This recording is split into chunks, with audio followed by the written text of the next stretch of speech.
Okay. Good afternoon to all of you.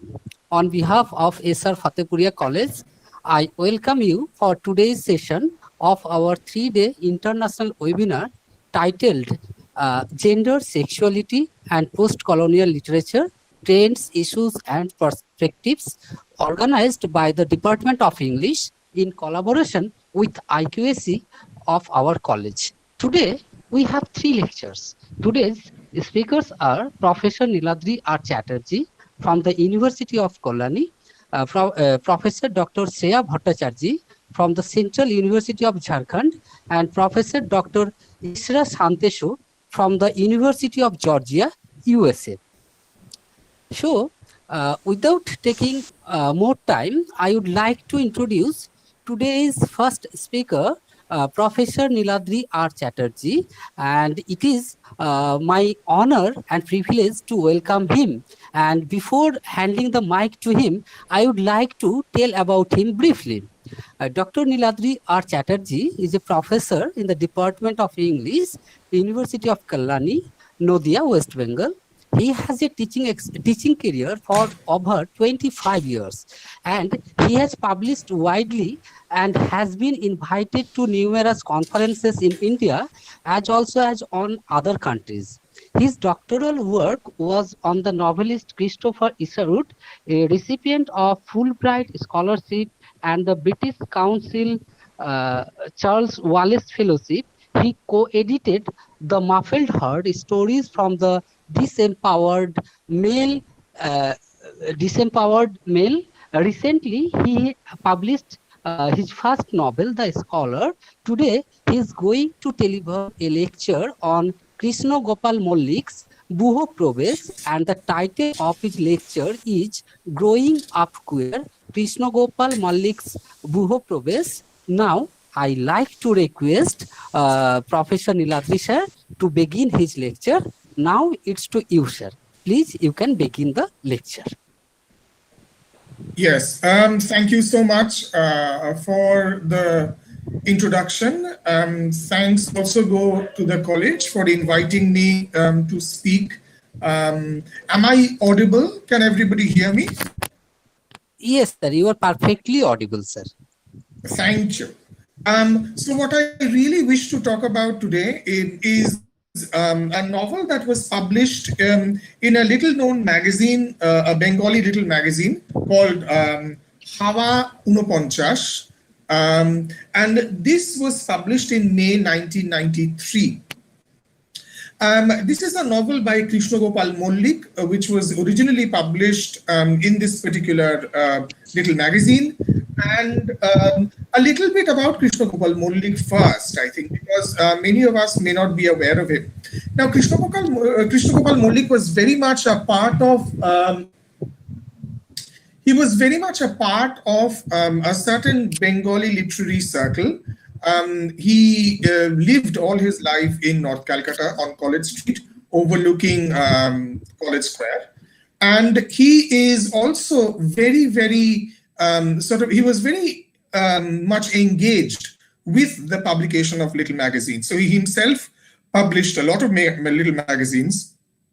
And his career is very strange because he also, before he got into publishing little magazines, he was also working in The Statesman.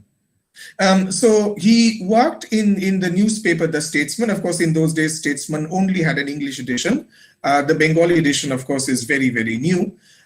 So Krishna Gopal Mallik worked at the Statesman House for a long time. And then, of course, eventually he decided that he is not going to be a journalist anymore. He is going to take up creative writing, and he would actually encourage the publication of little magazines.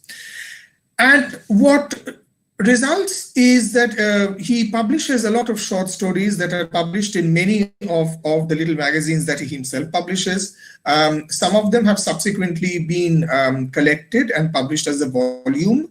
And what we really see in these short stories is something that I think is fairly rare in Bengali literature, which is a certain almost uninhibited unapologetic, a very sort of, no holds barred, as it were, celebration of sexual awakening. But of course, sexual awakening over here is specifically a homosexual awakening. So it seems to me to be quite extraordinary that when we talk about the presence of queerness in Bengali literature, we don't have much to go by. So there is, of course, the very, very well-known novel Holde Golap. Then, of course, some of us may also be aware of Hashuli Bakir Upokatha. Then, of course, there are these other novels that may have been written. As far as lesbian narratives are concerned, one can certainly talk about the work of Tilottoma Mojumdar. But also, I think that there needs to be now, I think, a focus on Krishna Gopal Mollik, because I think that he is somebody who really deserves a lot of attention than has been given to him so far. Why is it that I think Krishna Gopal Mollik is so important? I think Krishna Gopal Mollik is important for the very simple reason that he is talking about sexuality in a way which is not the kind of discourse which is acceptable to patriarchy. Now, if we actually look at the whole trajectory of LGBT literature, as it were, not necessarily in the context of Bengal, but if we look at the trajectory of LGBT literature across the world, initially, that is to say in the 20th century or in the 19th century, much of the literature from the LGBT community was very strongly geared towards garnering sympathy. So there was always this idea that, please take pity on us, or please try to understand that we are suffering, that we are in pain, that, our lives are miserable. So therefore, there was a way in which somehow unhappiness and misery and sadness were made a very important part of these narratives in order to garner sympathy, not necessarily empathy, sympathy to begin with, from the heteronormative readership. So there was also, there would also be, sort of literature where the person is saying, oh, I'm so sorry that I'm like this, I understand that I'm diseased, I understand that, I'm, this is an illness, but what can I do? It is an illness that I was born with. So there is that kind of sense of helplessness, which is a very important part of initially the way in which queer writing develops. Yes. Not all the time, because even as early as 1911, I'm not terribly sure about before that, but certainly in 1911, you had the French writer who subsequently went on to win the Nobel Prize for Literature, André Gide. You have André Gide, who is publishing a pamphlet, well, actually, a book of nonfiction called Corridon.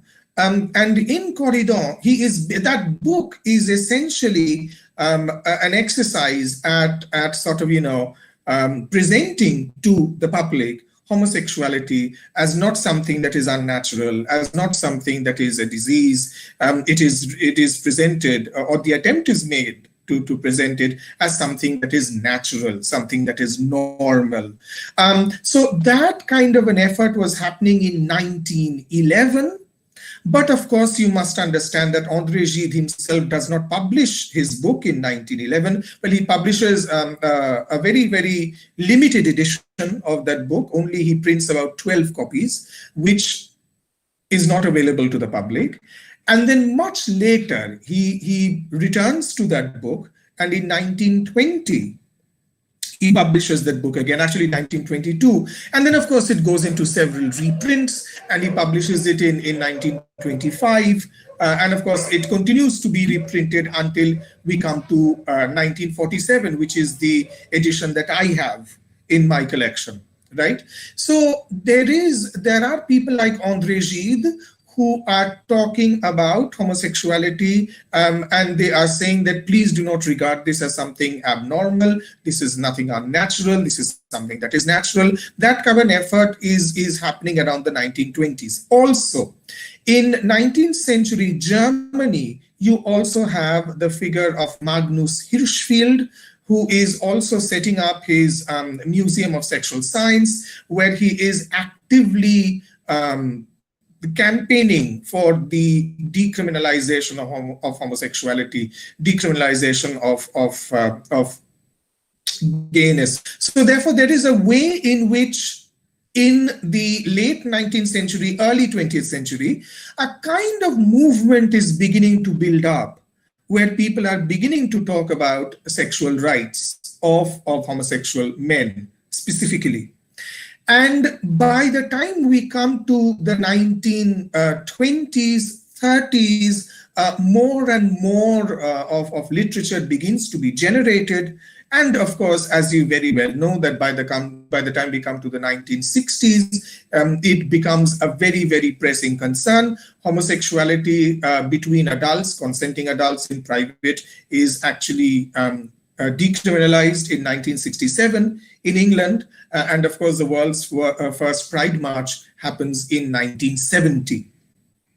Okay, now that is broadly the international timeline. Now, what we really have to understand is the way in which this little boy, who incidentally is also called Krishna Gopal.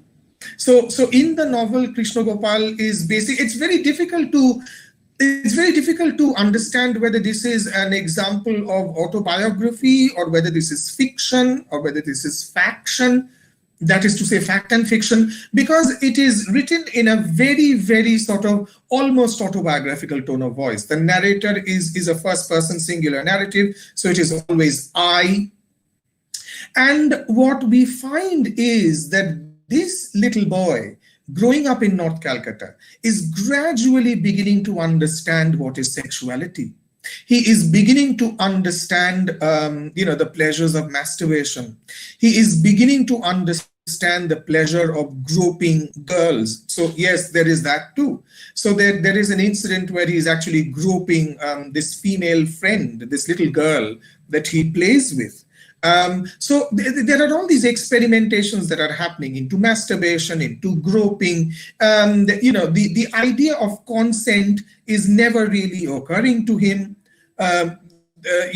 And so we find this person talking about his experimentations with sexuality, as it were. But what is remarkable is the fact that there is no sense of guilt here. There is no sense of pain. There's no trauma. It is narrated in this almost sort of like childlike quality, which is remarkable considering that Krishna Gopal Mullik is actually writing the novel in 1993, when he is quite mature in age, and when he has already been married, he's got children. So he's absolutely a married man with children writing about his homosexuality in this incredibly autobiographical novel. Now, what I really wish to do is I am going to try and situate the novel Buho Probesh in the context that Krishna Gopal Mullik is circulating in, and also in the context in which Krishna Gopal Mullik is educating himself. Now, what you really have to understand is that Krishna Gopal Mullik, and there are many examples of it in the novel, that he is very interested in the outside world. If there is one particular motif that I have to talk about in the novel, I think the motif has to be exploration. He's exploring everything. He is exploring. He's exploring the city. So he is taking the tram. As many of you who are familiar with Calcutta, you will know that there is a tram track that runs along, what used to be called Cornwallis Street and later on became Bidhan Saroni. Krishna Gopal Mullik, it is a thrill for him to get on and get off trams. He goes for long walks. He is exploring, as it were, the geography of the city. he is also exploring the world because the family gets picture magazines. So he is actually getting to, he's becoming aware of world events. He's becoming aware of what is happening internationally. He remember that he's growing up sometime in the late 40s, early 50s. The novel actually ends in 1951. So he is actually looking at the world of the late 1940s, and he is looking at what's going on outside the world. He is looking at these sort of news magazines where he's getting to see pictures of news events that are happening across the world. Also, he's also being inspired by one of his relatives to take an interest in stamps. So he's also amassing, he's not amassing his stamp collection, one of his relatives amasses stamp collection. So in addition to having a stamp collection, he is also being introduced to the world of shortwave radio. So therefore he has this relative. Remember that the Malik family is living, this is very much an old-fashioned joint family. So there are many, many people who are living in this house. And it is one of those relatives through which he actually learns about shortwave radio. So he can hear radio stations that are coming from other countries. He is also reading English literature. He is also reading David Copperfield, for example. So there is a way in which Krishna Gopal's Malik's sort of intellectual upbringing is a fairly expansive one. It is not in any way restricted to just Bengal or just Kolkata. So therefore, exploration and curiosity and interest in the world outside is a very important part of how the novel actually takes shape. What I shall do occasionally is also read out certain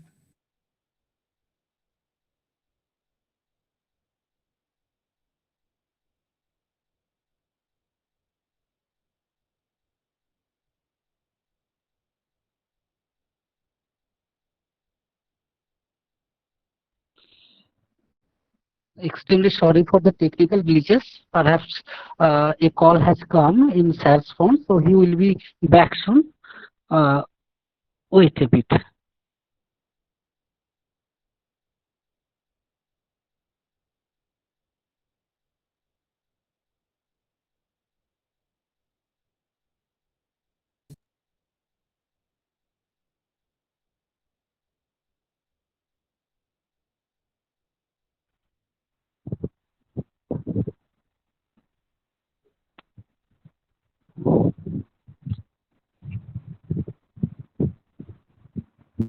Extremely sorry due to some network problem.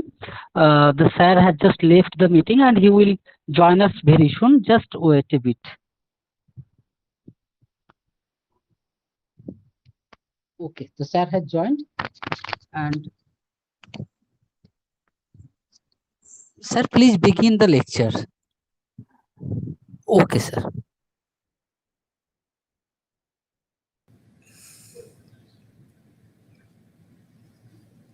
Right. Can everybody see me and hear me? Okay. I already begun my lecture. So did you not hear everything that I said before? No, sir. No, absolutely no, sir. Actually, we have you got disconnected just did everybody one hear or what two, I said before? Just 1 minute ago, sir. Right. So did you hear everything that I said before I got disconnected? Yes, sir. Yes, sir. Absolutely, sir. Okay, thank you. Because you said begin the lecture, so I was a little worried because I can't begin from the beginning anymore. Okay. So what I really wish to do is talk about this extraordinary experience that he has. He goes to a neighbor. He goes to a shop in the neighborhood to collect subscription. And this is the description that is given. রাস্তার দিকটা একটু দেখে নিয়ে উঁচু সিন্দুকটার পেছনে চলে যাই, দেওয়ালের দিকে মুখ করে দাঁড়িয়ে পড়ি হাফ প্যান্ট হাতে নিয়ে, দোকানের লোহার গড়াদের দরজাটা ভেজিয়ে দিয়ে Poddar, this is the gentleman to whom he has gone for subscription. Poddar সিন্ধুকের পেছনে চলে আসে, মাথা উঁচু করে রাস্তা আর দোকানের দরজায় নজর রাখতে রাখতে যাত্রাতে থাকে। তবে মিনিট তিন চারেক বেশি নয়। মুখে উস আস উস আওয়াজ করে ঠেকাতে না ঠেকাতেই টের পাই আমার উড়ুতে পায়ের ডিমে টপ টপ করে পড়ছে। চুপচাপ দাঁড়িয়েই থাকি। পোদ্দার তার গামছা দিয়ে ঘষে ঘষে মুছে দেয়। আরো আছে। কোথায় রে মল্লিক? নিচের দিকে। ঠিক আছে, দিচ্ছি। নিচু হয়ে দু পায়ের পাতা অবধি দুবার মুছে দেয়। প্যান্ট পরে নিয়ে পোদ্দারের আড়ালে আড়ালে বাইরে চলে আসি। খুচরো পয়সা রাখার কেঠো থেকে একটা 2 আনি তুলে আমার হাতে দিলে আমি যত্ন করে পোদ্দারের নামে একটা বিল কেটে দিই। তারপর হাত পাতি। রূপো দিন? চাঁদি নিবি? কি করবি? বোনের কানের মাকড়ি করাবি? বোনকে নিয়ে আসিস একদিন, অনেক রূপো দেব, সোনাভি দিব। And the reason why I read out that extraordinary section is because, do you see that you have this little boy who has just been used sexually by a man, but the boy who does that narration does so without any sense of guilt or shame or oh my God, what happened to me, I'm traumatized. The whole description is extremely matter of fact. And it is this matter of fact, as if, the whole description of the way in which Poddar basically uses him sexually, there is no sense that this is anything out of the ordinary.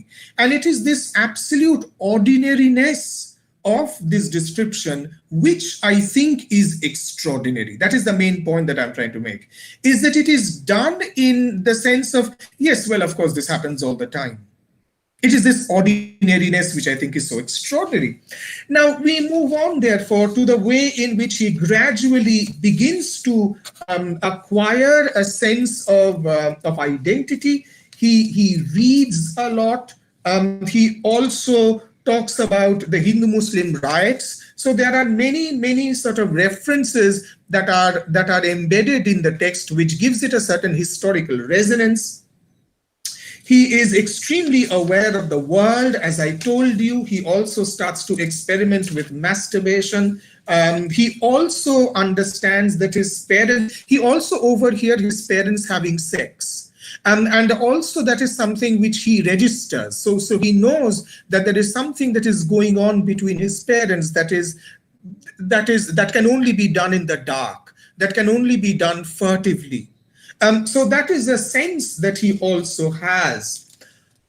So by the time we come to the way in which he begins to explore his sexuality, one really has to understand that he becomes more and more interested in what is happening to his body. He is more and more intrigued by what exactly is the sexual that goes on. And over here, he also notices animals copulating. So there is also the sense in which he says, ঠিক তখনই মুরগির ডানা পালক কাড়াকাড়ি করতে করতে কুকুর দুটো ওইখানে হাজির। খানিকক্ষণ কামড়াকামড়ি করার পরই দেখি ওইসব ছেড়ে দিয়ে মদ্দা কুকুরটা মাদি কুকুরের পিঠে উঠে পড়েছে। মাদিটা সরে গেলেও মদ্দাটা ঝাঁপিয়ে গিয়ে পেছন থেকে তার পিঠে চড়ে পড়ছে। আর ঠিক তখনই মদ্দাটার ননি থেকে দগদগে লাল শক্ত মতন একটা বেরিয়ে আসছে, আর সেইটা মাদিটার পেছনে ঠেলে ঠেলে গুঁজে দিচ্ছে। এইরকম একটা দগদগে লাল বেরিয়ে পড়ে দেখেছি বিমলদের বাঘের মতন মস্ত অ্যালসেন্টারও, সেটার ননিটা আমার double.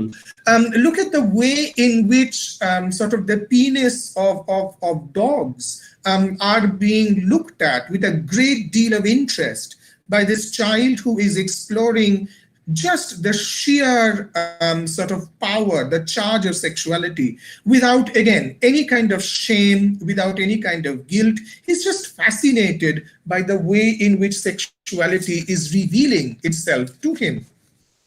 And I think this is something which it continues to happen for a very, very long time. And this is also the time when he starts to not so much appreciate, but he also starts to register the nudity of other boys. And that is something that happens very, very, again, almost with a lack of total self-consciousness. So we constantly see, there is this description, for example, where he says, একদিন বিকেলে গোলদিঘিতে বাজি ধরে সবাইকার সামনে ও ন্যাংটা হয়ে জলে নেমে পড়লো, ব্যাস বাজি জিতেই ওর বাজি জেতাই ওর কাল হলো। সেদিন তো প্যান্ট ছাড়াই ওকে ঝাড়া আধ ঘন্টা সামনে পেছনে হাত চাপা দিয়ে আমাদের ওর পেছনে আড়ালে লুকিয়ে থাকতে হলো। দে ভাই প্যান্টটা দিয়ে দে ভাই বলে বলে। তাছাড়াও যখন তখন দল বেঁধে ওকে যেখানে সেখানে ন্যাংটা করে দেওয়া চলছে। কারো সঙ্গে গন্ডগোল বেশি হলেই অমনি শুরু হয়ে যায় এখন দে তো ওকে মদনা করে দে তো।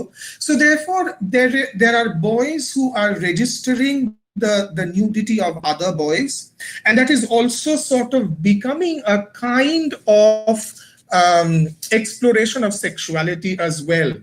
There is a fairly large description of the way in which he is actually sodomized, and that the whole description of sodomy is also done without any sense of blaming the person who is doing the sodomizing.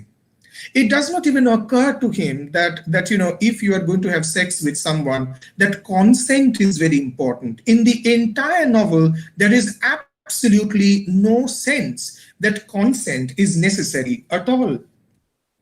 So what we really have to understand, that by the time he begins to explore his own city, by the way in which he begins to explore his sexuality, he is also at the same time acquiring a sense of gender. And that sense of gender, the fact that he is a man, is something that is, of course, drummed into him, not only by the culture around him, but also is being drummed into him at his school. And this is the part which I think is rather extraordinary, because he says over here, আমার ভালো লাগার additional কিন্তু নিতে পারা গেল না। Class 9-এ যখন additional কে কি নেবে ঠিক হলো, তখন আমি চেয়েছিলাম ল্যাঙ্গুয়েজ।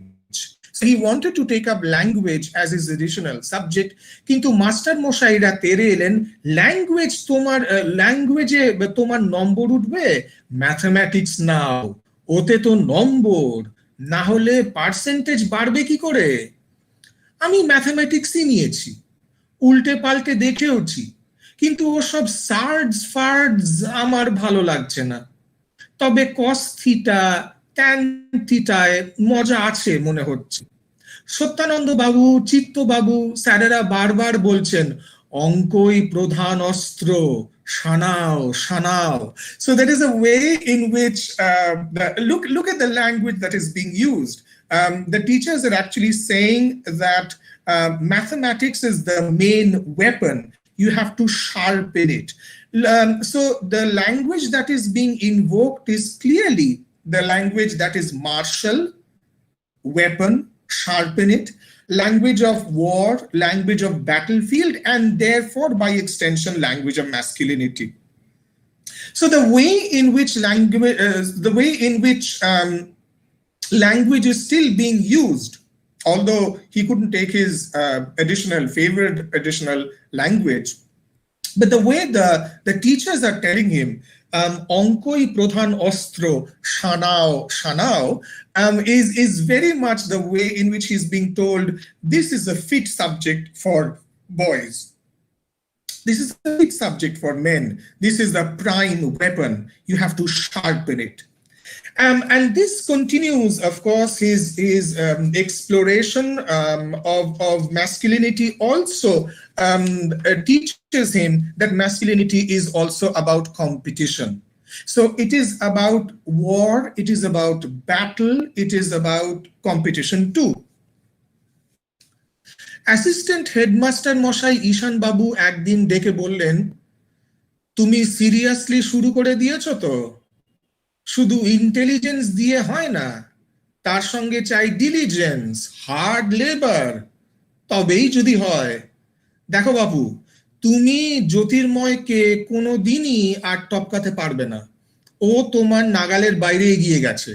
কিন্তু মনে রেখো, মানিক বড়াল তোমায় তোমার গায়ে গায়ে লেগে তুমি একটু ঢিলে মারলেই ও তোমাকে টপকে যাবে।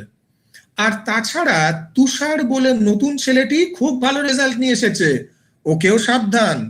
So there is a way in which the teachers, arguably all male, are very carefully drumming into him the idea that to be a man is to learn how to fight, to learn how to compete, and to learn how to win. So there is a way in which, without actually naming it, a certain kind of masculinity is being constructed by his school teachers, fairly rigorously. And that, I think, is basically where we gradually come to see a different point of him, that while the teachers are telling him about competition, he is, of course, developing in a slightly different way. His much more greater preoccupation is in creative writing. And it is in creative writing that he gradually begins to assert himself. He gradually begins to assert his creative diligence. He starts to write a novel, and also we first come to know about the ways in which he is experimenting with non-normativity, what it is like to be able to transgress, what is it like to be able to basically break the rules. So there are certain non-normativities that, and this is a particularly interesting passage, যদি উড়ে যাওয়া যেত তাহলে আমাদের বাড়ির ওপর ছাদ থেকে উড়ে মোটামুটি সোজা দক্ষিণে গেলে মানিকদের বাড়ির ছাদে নামা যায়। কিন্তু বড় রাস্তা দিয়ে যেতে গেলে বেশ ঘুরে যেতে হয়। শর্টকাট অবশ্য একটা আছে, কিন্তু সে রাস্তায় আমাদের বারণ।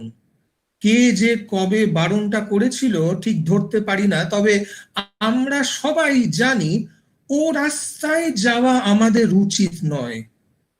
কিন্তু তাড়াতাড়ির মাথায় একদিন দুপুরের দিকে ওই রাস্তা দিয়েই আমার সঙ্গে মানিককে বাড়ি ফিরতে হলো।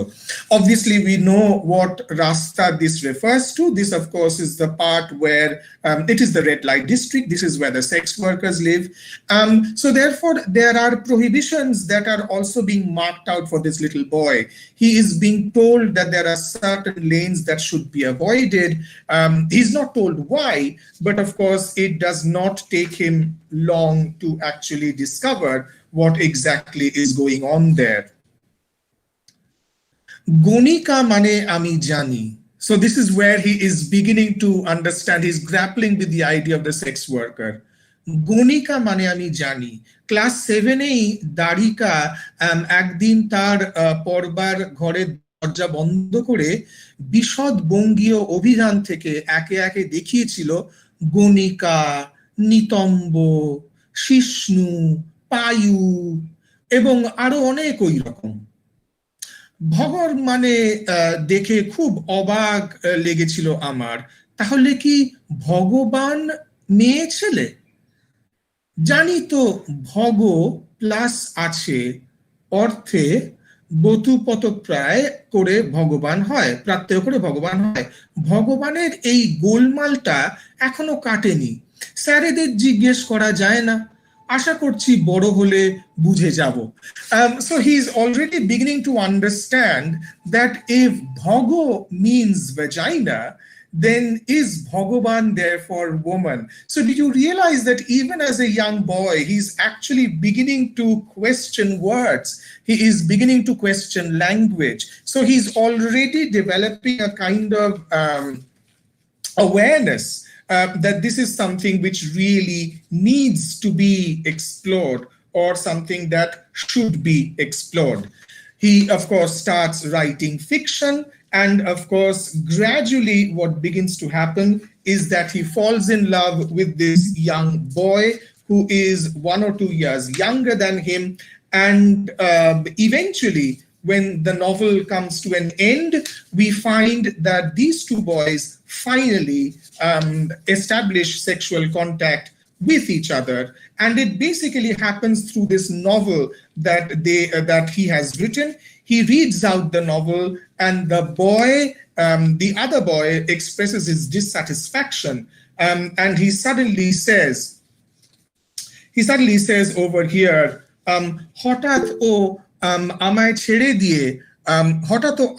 ছেড়ে দিয়ে পটাপট করে বোতাম খুলে নিজের শার্টটা ছুঁড়ে ফেলে দিল, ফাঁস না খুলে টেনে দড়ি ছিঁড়ে পায়জামাটা নামিয়ে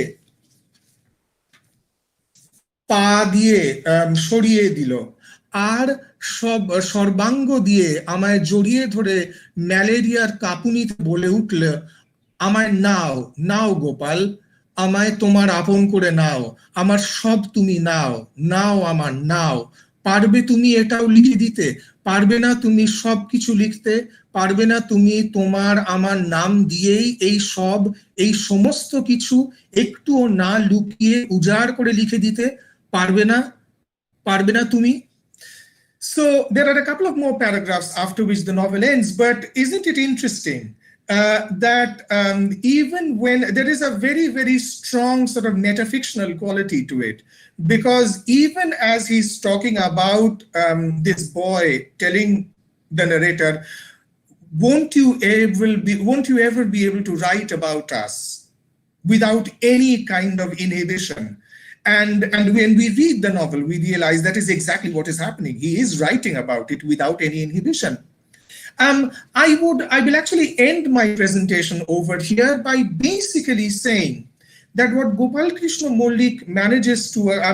Gopal Malik manages to accomplish rather deftly is creating a kind of queer fiction which can be read as some kind of a Bildungsroman, because he's actually he's coming of age, as it were, not coming of age in the sense that he's turning 21, because when the novel ends, he has just turned 16. But there is a kind of sexual awakening. Now, in most cases in Bengali literature, when we talk about sexual awakening, it is almost always the heterosexual awakening that is being talked about. I think that this particular novel is rather remarkable because coming as it is, and remember, it is also set in the post-colonial period, right? So therefore, this is happening after India's independence.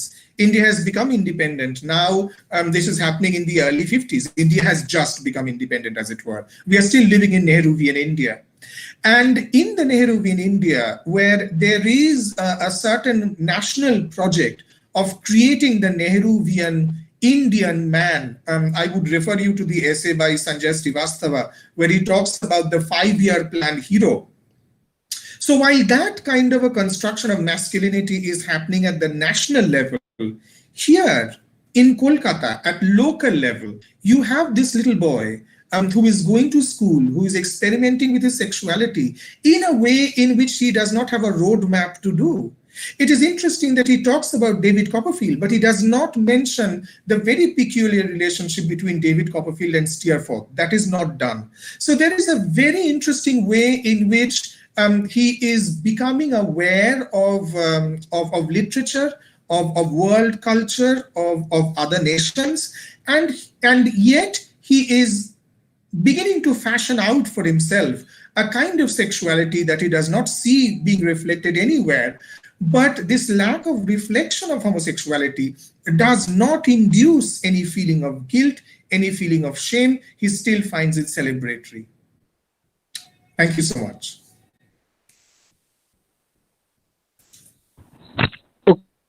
There's question that has been posted by listeners in YouTube.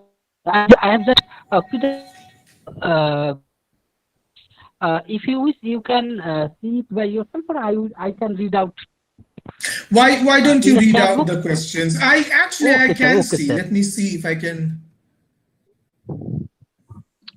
Okay, now Right. I Okay. request the audiences if they have any questions or observations regarding today's lecture, then they can certainly put in the chat box. They can certainly write in the YouTube chat box, and we will try to pass them to our respected sir. Okay. Sir, there are Yes. two questions that has already I have posted. Just take on it. All right. Thank you so much. So, thank you so much for your question, Uma Rai Sridevasan. One may compare with Arundhati Roy's The God of Small Things, a similar situation with a different response. Quite. It is interesting that God of Small Things, of course, comes out in 1997. So it comes out 5 years after this novel is published. But you're absolutely right that no text functions in isolation. Every text is part of a bigger network, and I think that I'm sure that if you do more reading, you are going to come across many such instances where sort of pubescent adolescent sexuality is being explored. But of course, I understand that in God of Small Things, ultimately it ends in tragedy. I mean, it's ultimately a tragic novel. But of course, over here, it has a happy ending. And I think the fact that this is happening in 1993, remember that this is also happening 6 years before India's first Pride Walk takes place in Kolkata, which happens in 1999. But it is not as though there is no coverage of homosexuality in the Indian press, because in 1992, there is already a demonstration for sort of homosexual rights, a very nascent one in Delhi. So there is some very little coverage of homosexuality that is happening. I am pretty certain that since Krishna Gopal Malik was working in the Statesman, it is highly unlikely that he wasn't aware of these developments, but of course they don't come into the fiction at all. So yes, please, you can certainly make these connections. I think they'll be very interesting. Bonosmita Kalita, sir, do you think the boy narrator was able to challenge gender stereotype? He actually, it's very interesting. He does not actually try to challenge gender stereotype at all. I don't think he actually thinks about gender very much. It is not it's simply something that it doesn't occur to him at all. He is simply fascinated by sexuality. He just thinks sexuality is an amazing thing. And he explores sexuality. He enjoys his body the way in which he had never done before. Yes, there are certain there is a certain gendering that certainly happens over here, because there is a very small part where he and this other girl that he plays with, they start to play house. So they say, oh, I'm the husband and you'll be the wife, and I'll come from office and you'll do the cooking. So there is some kind of a training in gender that is happening through, as it were, child's play, but that occupies a very small part of the narrative. Most of it is about the exploration of sexuality. Amita Mondol, sir, why is it called queer when it talks that having different sexual orientation is normal and natural? Okay, this is something that I have just been talking about in the morning as well. Amita, what you must know is that from 1990 onwards, there is a new meaning that has begun to be applied to the term queer. Queer in the 90s has come to mean a politics. Yes, it has also come to mean a political position. It has also come to mean a kind of reading. So therefore, if you are queer or if you are queering, what you are basically doing is you are opposing normativity. That is to say, you are opposing all the ways in which society tells you this is normal, this is abnormal, this is what you should do, this is what you shouldn't do. So all these normativities, all these creations of what is normal, the political position of the queer, it opposes that, right? So therefore, to claim to be queer or to do the act of queering is a kind of very progressive feminist anti-patriarchal politics. So queer has changed its meaning in the academic context, in the context of gender studies. Queer is a good thing. It means that you are opposing patriarchy, you are opposing gender binary, you are opposing, the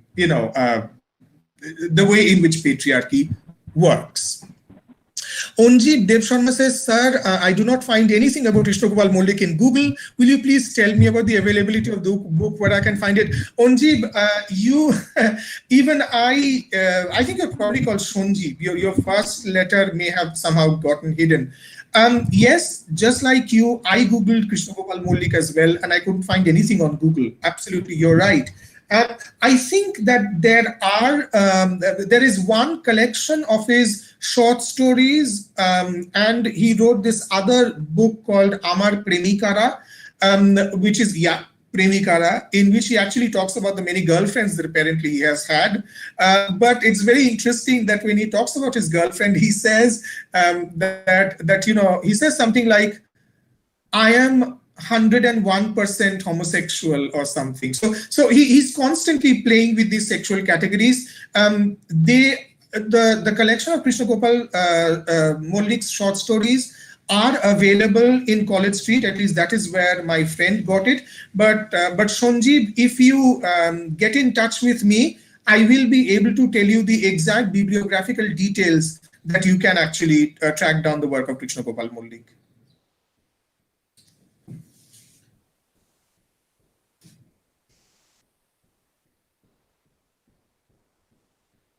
Oh, there are other questions. So sorry.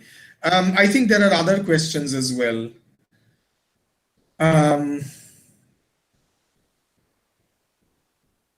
Right. Oh gosh, there are a lot of questions. Salma Khatun, sir, what is your view on situational homosexuality? I will simply say that it is possible.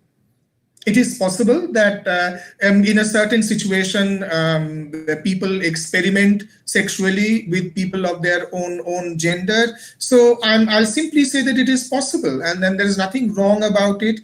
If that is what happens, then that is what happens. What is the importance of gender and sexuality in literature? Everything. I think it has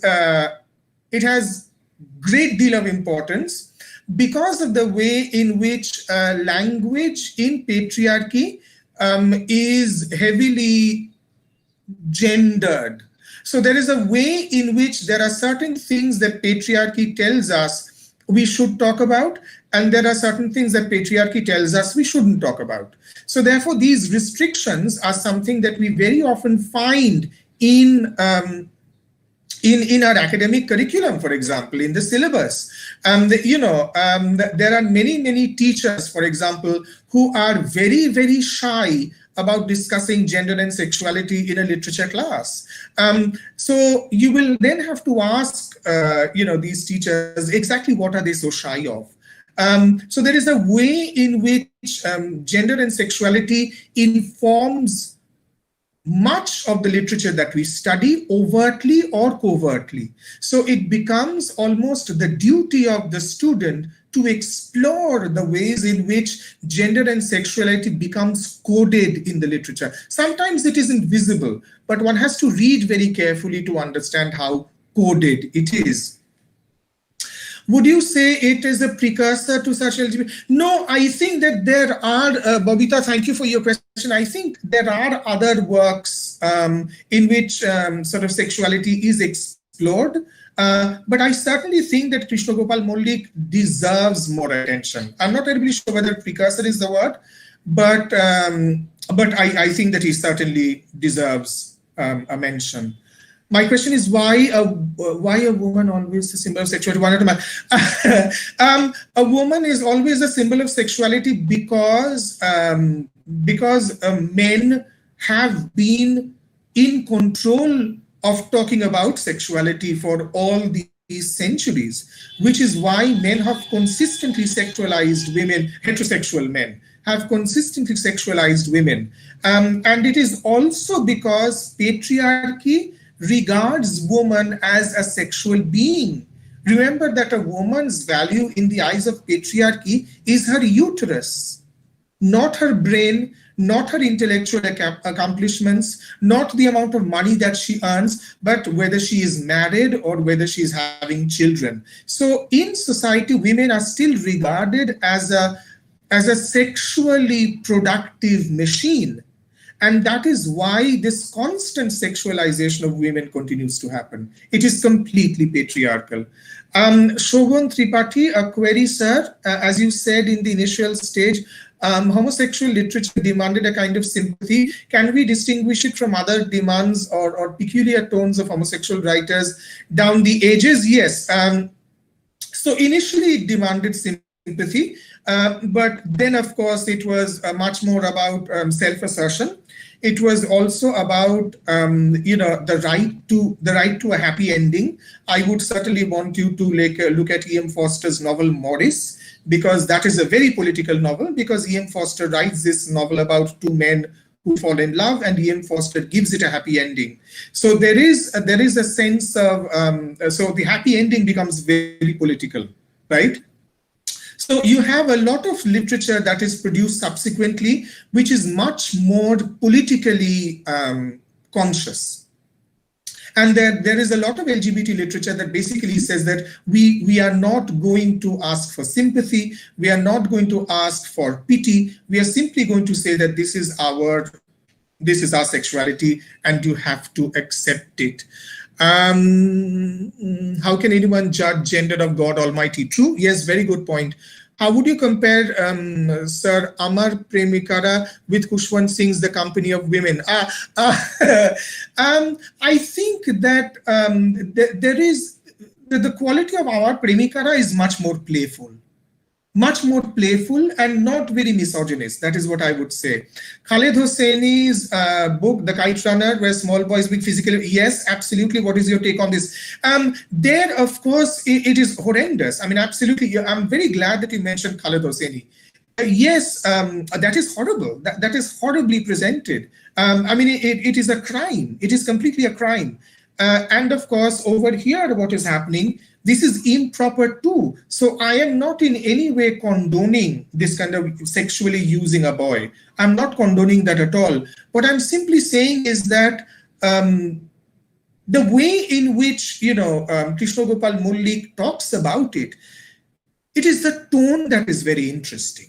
That I think is something that I would want to pay attention to. But yeah, I mean, absolutely, sexual exploitation of children is condemnable, whatever be the gender. I think that is all the questions we have. Oh, there is one more. Why all time only female judging female for sexuality by someone, not men? Why all time only female judging female for sexuality by some? I'm not terribly sure I understand what you are trying to say. But I think we judge each other sexually all the time. Men judge other men too. Women judge women, men judge women, women judge men. We are constantly judging each other sexually, and that I think is something which really should be discouraged. Certainly. Some of the poetesses have composed many works. It has seen that in most of their works they have men point of view. Yeah, is that because gender or anything else? I think that this is the liberty of the poet. The poet can choose to take the position of any gender the poet wishes. Those of you who are interested in the history of the ghazal will know that when ghazals were originally written, ghazals were written very much as men addressing men. So therefore, there is a very, very long history of ghazals written by men for men. So that is also something that is happening. So I mean, the gender is something that literatures have played with very, very often. Thank you. I think that is all the questions we have. Yeah.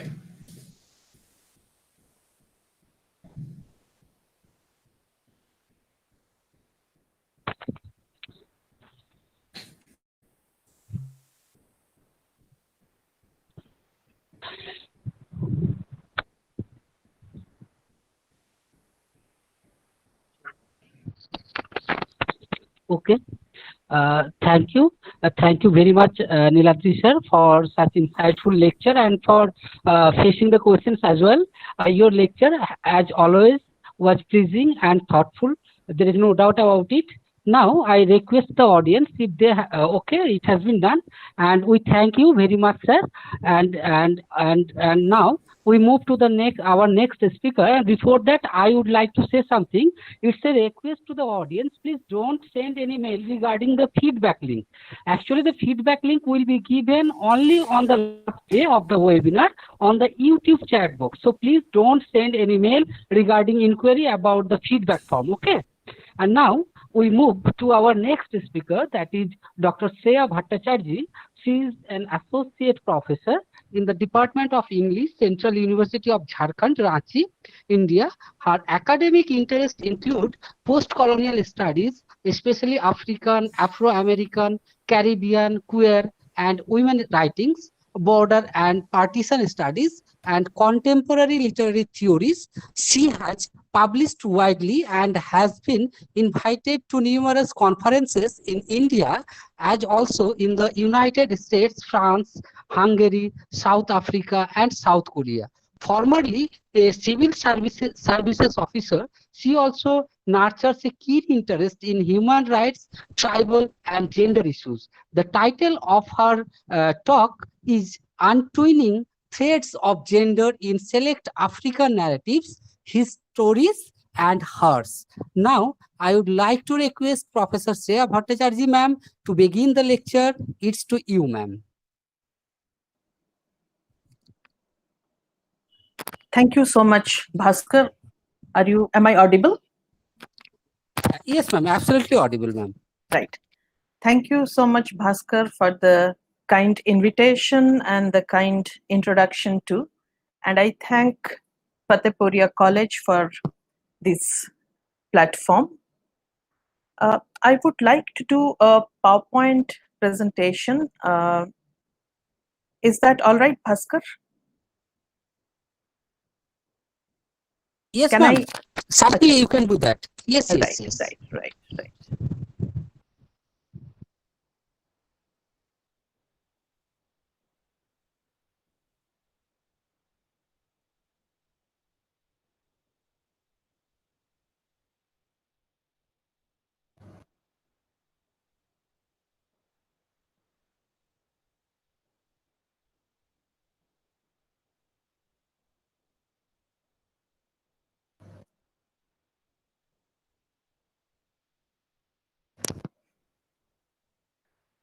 Bhaskar, if you would just tell me if the slide is visible.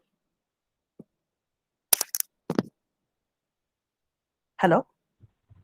Yes, ma'am, yes. Is it It's visible, ma'am. is it visible? Right. Thank you. Yes, yes. Yes. Uh, Good afternoon to everyone present today for this talk. My presentation is titled Untwining Threads of Gender in Select African Narratives, His Stories and Hers. Now, when we talk about a phenomenon as colossal as colonialism, we have to be very careful because there are very powerful ramifications of these terms.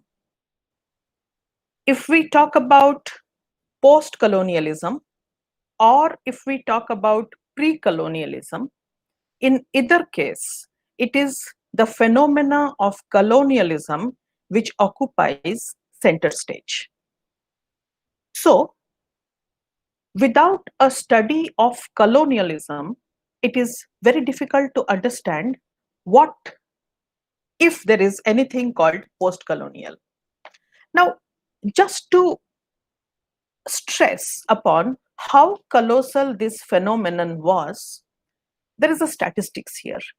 At one point of time, that is between 1492 to 1914, Europeans had conquered or colonized more than 80% of the entire world.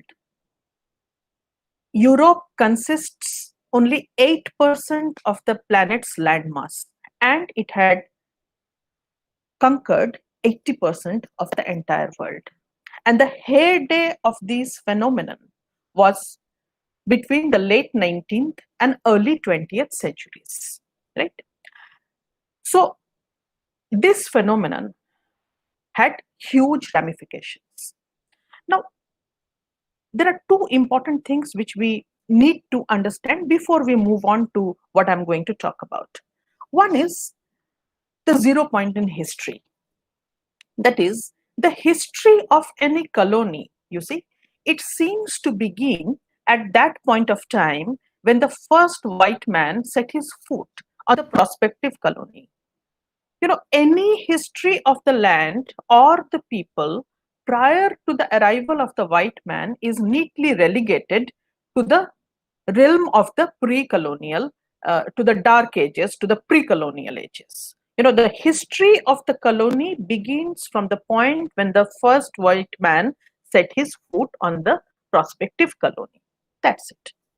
The next important issue is that of the colonial gaze. That is, how did the colonizer look at the prospective colony? And herein lies something very invasive, something which is very malignant. The colonial gaze envisioned the prospective colony as a virgin land. And herein begins the politics of landscape as bodyscape. Look at the word virgin.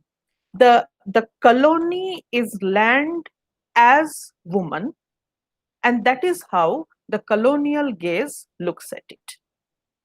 And the next important point, and this is of course one of the most insidious of colonial tools, that is, in colonial discourse, the rape of the colony, by rape I mean the rape of the landscape, as in loot, plunder, you name it, plantations, minings, so and on and so forth, and also the rape of the colonized woman, that is always portrayed as romance. It is almost as if the colony is waiting, rather inviting the embrace of the colonizer. And the colonized woman is looking up to the colonizer as her prospective savior. And this is how the colonial discourse is created.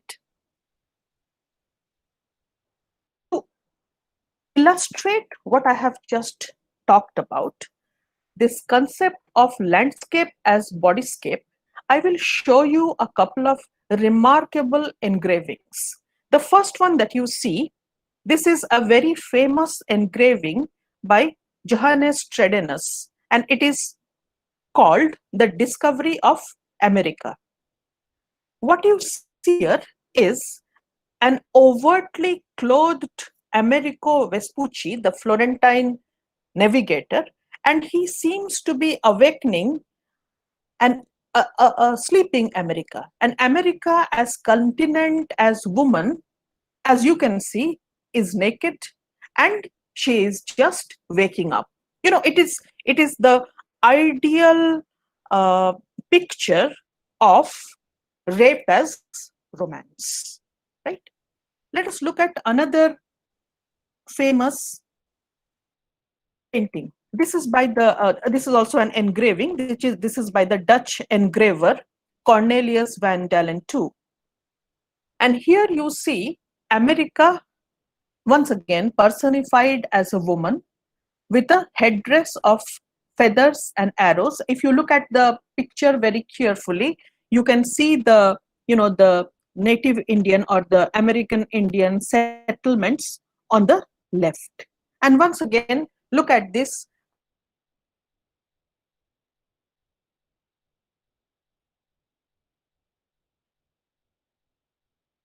This is engraving by Adrian Collard, the Flemish designer and engraver. And once again, here you see the personification of America, and this time she is on the back of an armadillo. If you look carefully on your right, you can see the colonizers have already arrived. If you look at the left, you can see the traditional way of life. If we move further, now once again, this is an engraving by the same artist, Adrian Collard. And here you see a woman sitting on a crocodile, and she is Africa. So you see how Africa is being represented in the imagination. Africa riding a crocodile. Now, from here, if we move on to what happens during the colonial process, the colonial administrator, and almost always the colonizer doubled as an amateur anthropologist, it is he who would write the history of the margin. And with a supreme arrogant gaze, he would intrude into the pulsating matrix of the native cultures and yet be unable to comprehend it. But being the master, obviously, he doesn't understand that he doesn't comprehend. And so his interpretation of the culture would float in the colonial discourse as the only valid one. Obviously, we understand from Edward Said's concept of positional privilege that it is the victor who always writes the history. So in this case, obviously, it is the colonizer who is writing the history of the marching. So in these discourses, the first to be flaunted was the polygenetic theory of race, wherein the black race was considered to be almost a different species. Right? It was a different species. And so if it is a different species, you are allowed to exploit it.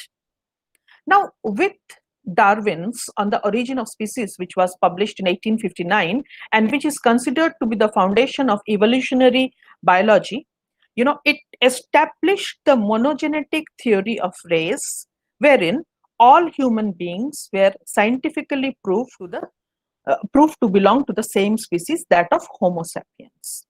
Now, once this had been proved, there was a problem. What was the problem? How then to exploit those who look different from you? So there was this construction of the hierarchical race ladder, right? How did it go? At the top, it would be the white man, followed by the white woman. Then it may be yellow or brown man, yellow or brown woman. At the bottom, it would be the black man, and at the rock bottom, it would be the black woman. And so you see, the Africans, obviously, they are supposed to be despicable human beings, and they are located at the very bottom of this hierarchy. Now, it is also very interesting that Africans, Africa is a continent, a huge continent with so many countries today. But when you look at colonial discourse, all Africans seem to be homogenized as primitive collective beings. And why colonial discourse? If you read somebody as recent as Binyavanga Wainaina from Kenya, in his landmark essay, How to Write About Africa, he says that this trope still continues, whereas all Africans are collective beings and the continent of Africa is portrayed as a country, right? So these kind of primitive collective beings are obviously assumed to reside in an unspeakable society which has no ethics and no morality, right? On your right, you can see one more painting by Antoine Coypel, the French painter, and once again there is the personification of Africa as a naked woman. Now, the African woman then is obviously assigned the status of the double negative. And this I like to look at it this way. I call it the other's other. She is the African is the other. If we look at the Maniacan aesthetics of Abdul Jan Muhammad, the self and the other, the European versus the African, and then the African woman is the African's other. So she is at a position of a double negative, right?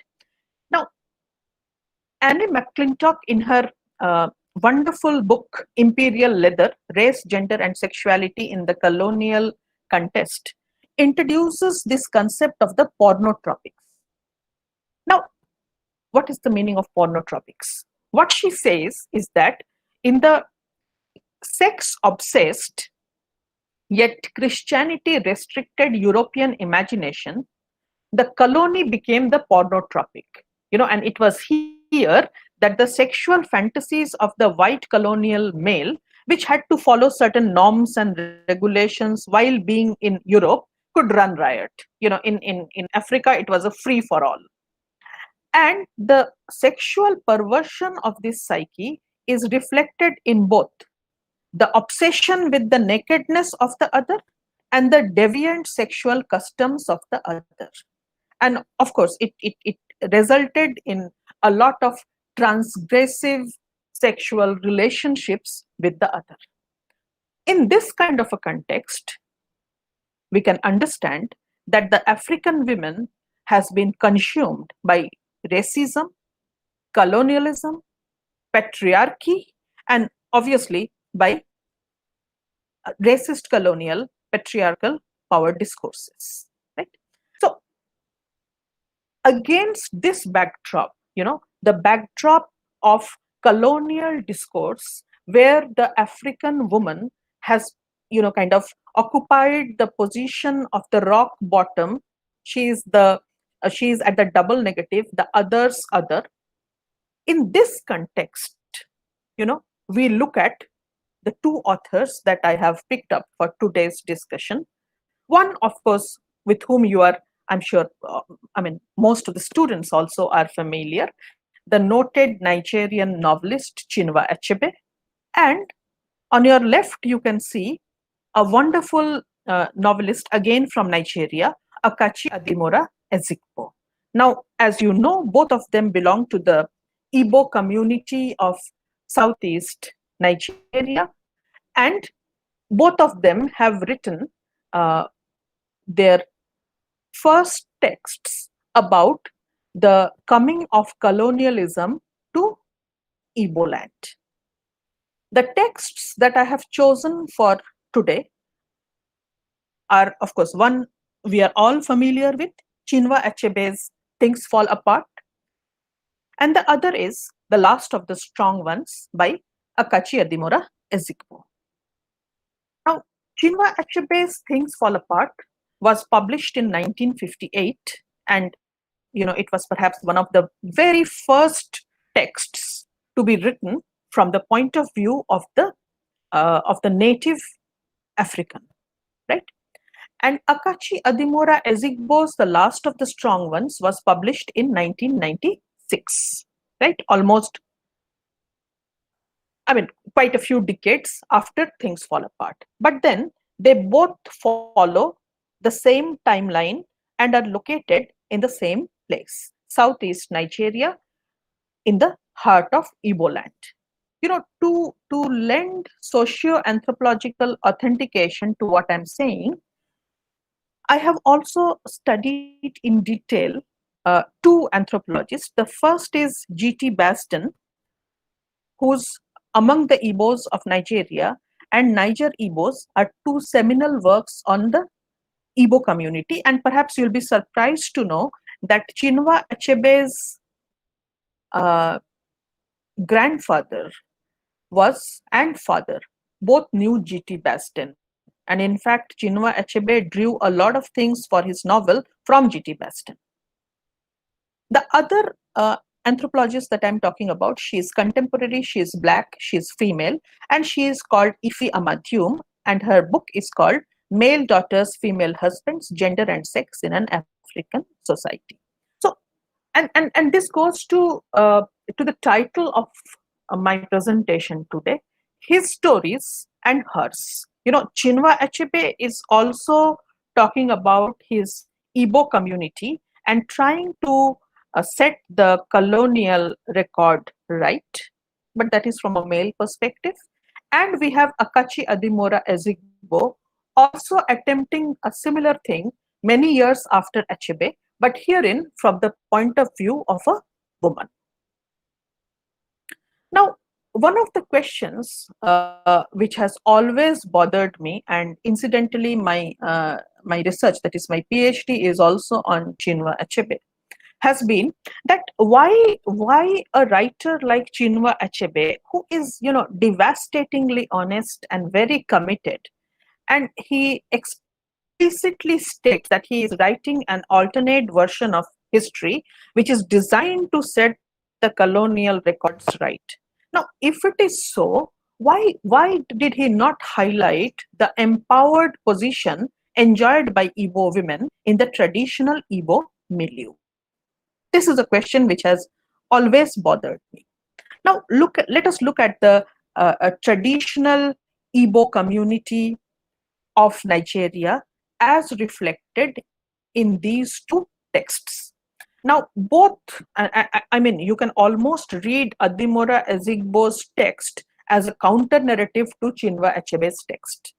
Now, Achebe and Adimora Ezigbo, they both agree in their depiction of Igbo patriarchy as being dominated by powerful mother goddesses. Very interestingly, these goddesses do not desire either husbands or consorts. In fact, the only goddess with a husband, Itimeri or Itimeli, has Nakwo, who defers to her in all matters. All of us have read Things Fall Apart, so you know in that text, Ani is the earth mother. The powerful oracle of the hills and the caves is called Agbala, which means woman. Agbala is served by a priestess, Shielo.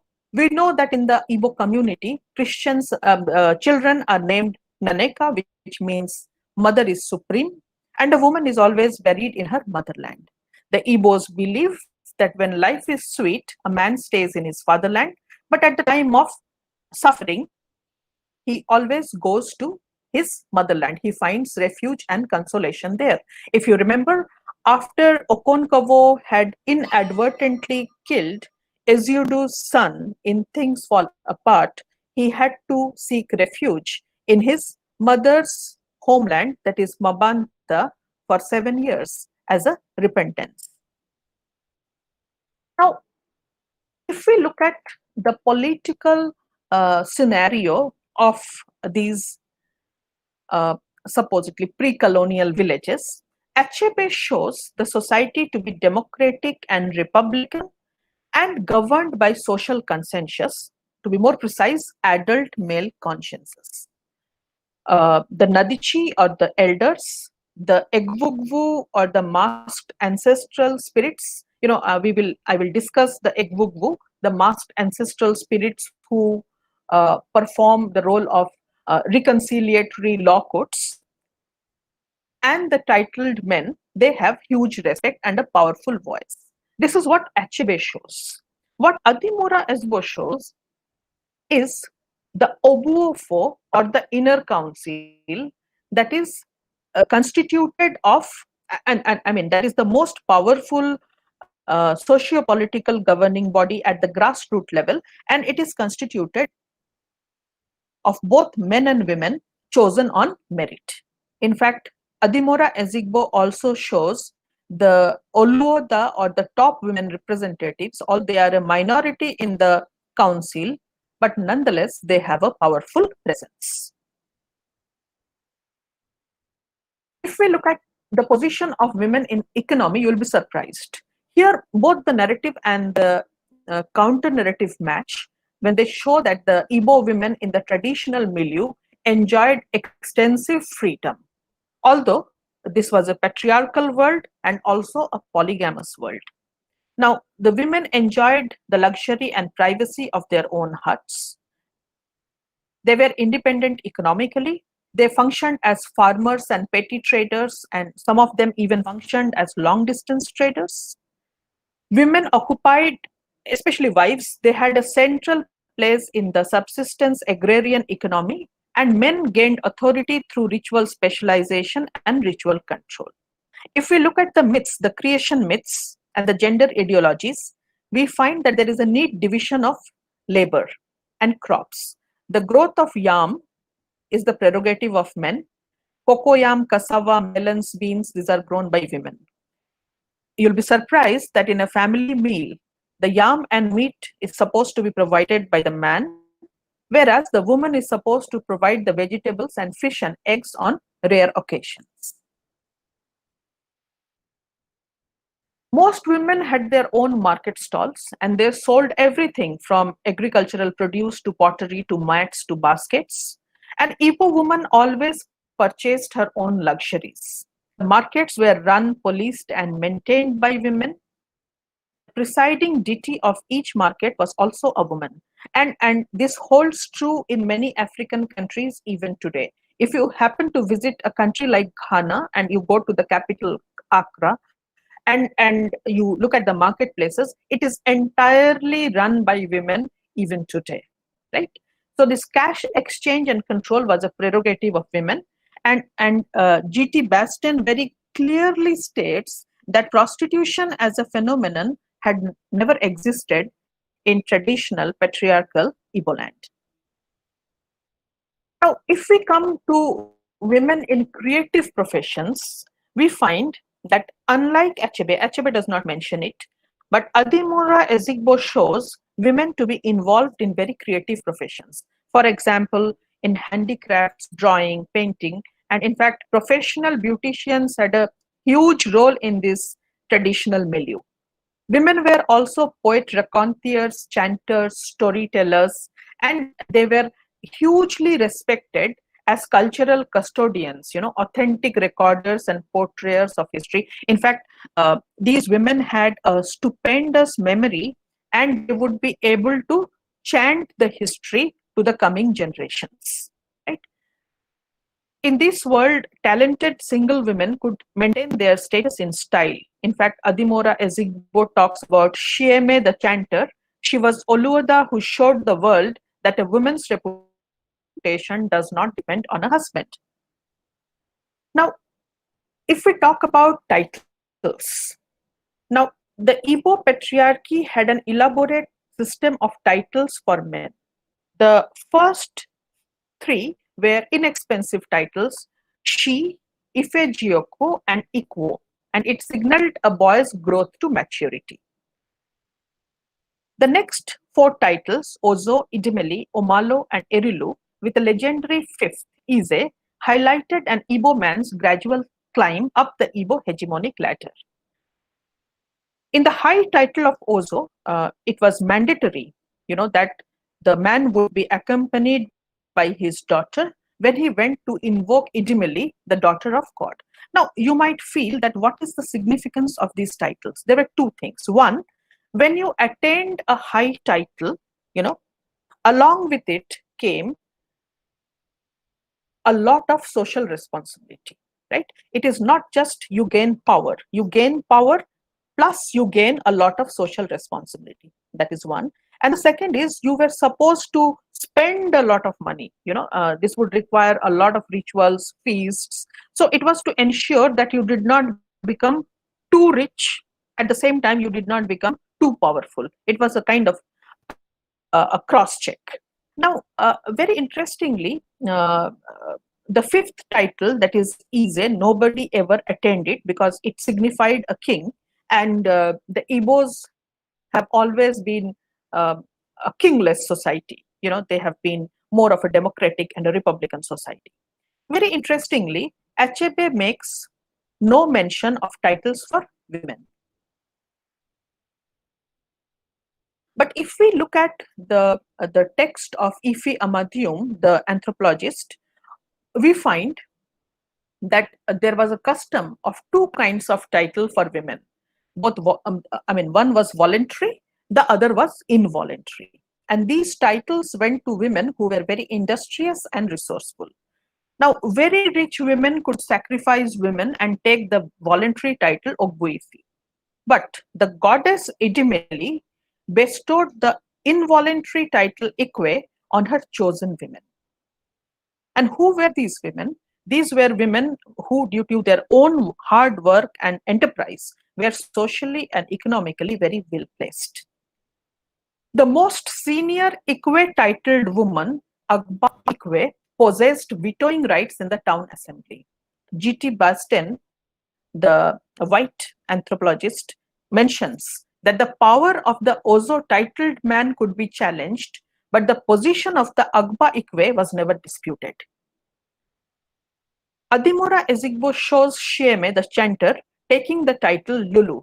Having accumulated wealth and made a name in my profession, I became Lulu and chose the title Ome Saranya. Now, Achebe also speaks of praise titles, praise songs, and praise chants only for women, only for men. But in Adimora Ezigbo's text, we find praise titles, songs, and chants for both men and women. Now, both the texts, Achebe's and Adimora Ezigbo's, agree upon the cultural phenomenon of age grade in Igbo society. Now, this is a very interesting phenomenon. Igbo children who were born within a stipulated 1-year period belong to a particular age group demarcated along gender lines. So you see, these age grades, they cut across political, social, economic compartmentalization, and they served as remarkable community welfare organizations. You see, what would happen is that these boys and these girls, they would grow up together with certain responsibilities. Like one age grade would be said that you have the job of cleaning the road, another would be said that you have the job of looking after the temple, and so on. So they would grow up together and they were supposed to help each other. For example, if one in the age grade got married, the entire age grade would gather and help. Similarly, in the case of the construction of a house. So when they came to power, when they attained titles, came to power, the whole group would come to power together, and obviously that meant that the village would be governed in a far more congenial atmosphere. Now I come to two very interesting concepts. One is the concept of female husband. Now, Igbos separated gender from biological sex. So, Igbo women aspired to be males, not men, mind you, males, the gender that is associated with power, authority, and affluence. Now, this cultural institution of female husband, it enabled resourceful Igbo women to succeed in business, and they could amass wealth, titles, social prestige, because these women could pay the bride price and buy wives to enrich their trade. In fact, this is there is historical evidence that there was this legendary female husband called Navambata Aku, who was renowned for her 24 wives. Now, husbands, surprisingly, although it is a patriarchy, husbands appreciated successful wives. Though obviously rivalries existed between successful women and their husbands, these women did not attract societal stigma. In fact, Adimora Ezigbo mentions this institution, a powerful woman who had 3 wives in the land of Umulopia. However, there is no mention of this cultural institution in Achebe's narrative. Now, let me make one thing clear, that I am not talking, when I'm talking about a female husband paying the bride price to buy a wife, I'm not talking about anything like lesbianism.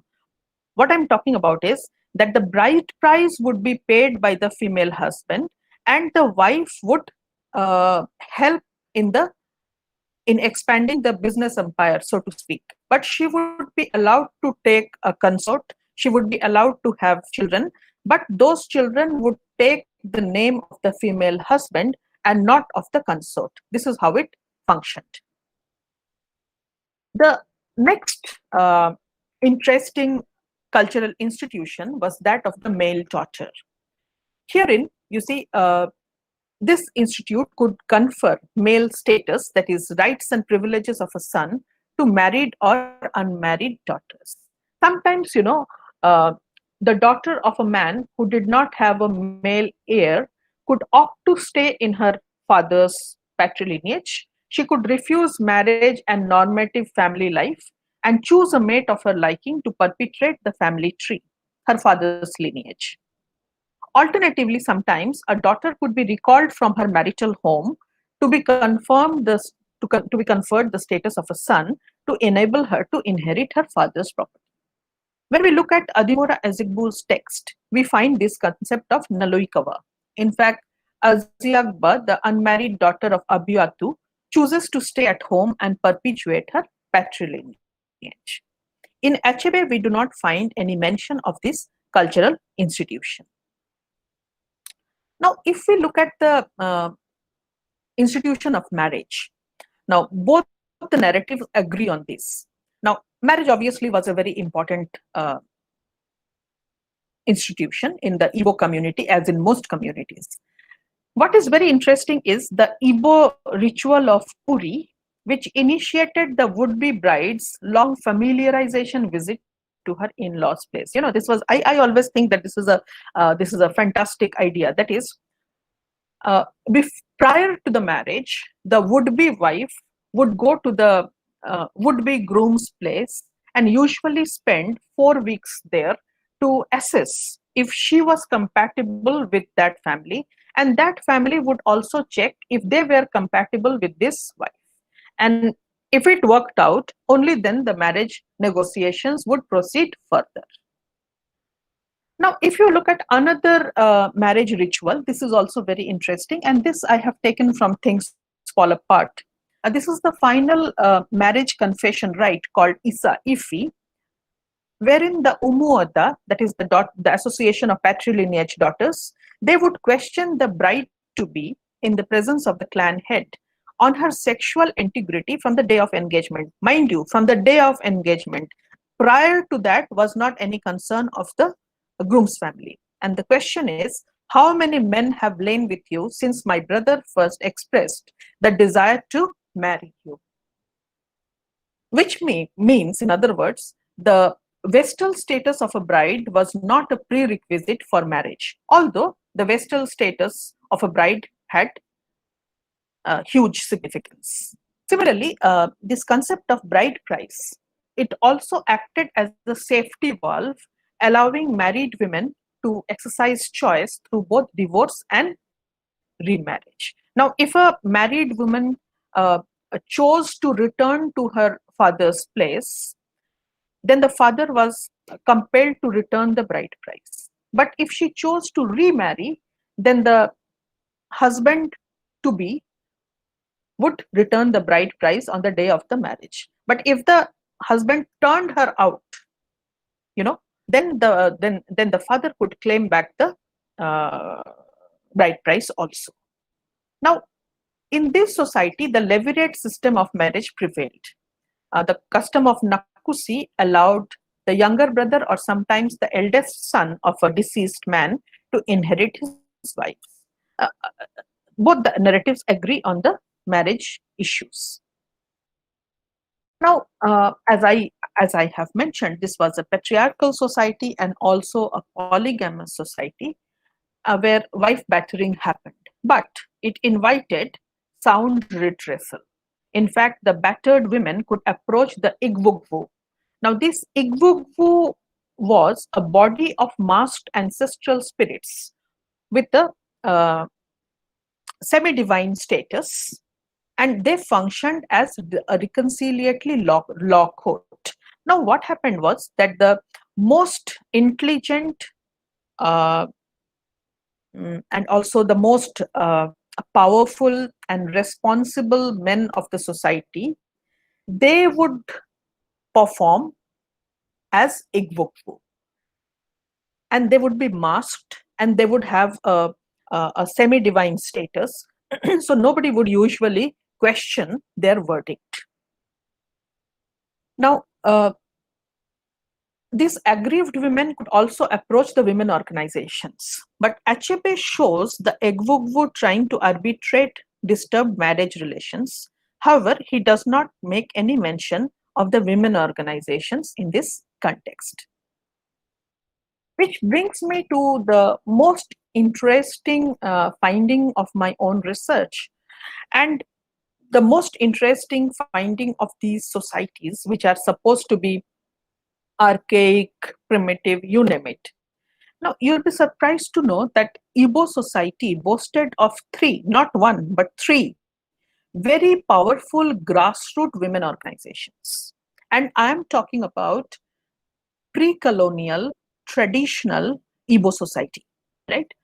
Now, the first was the Umuoda or Umu Okpu. This was the Association of Patrilineage Daughters, right? And they looked after the interests of daughters as opposed to wives.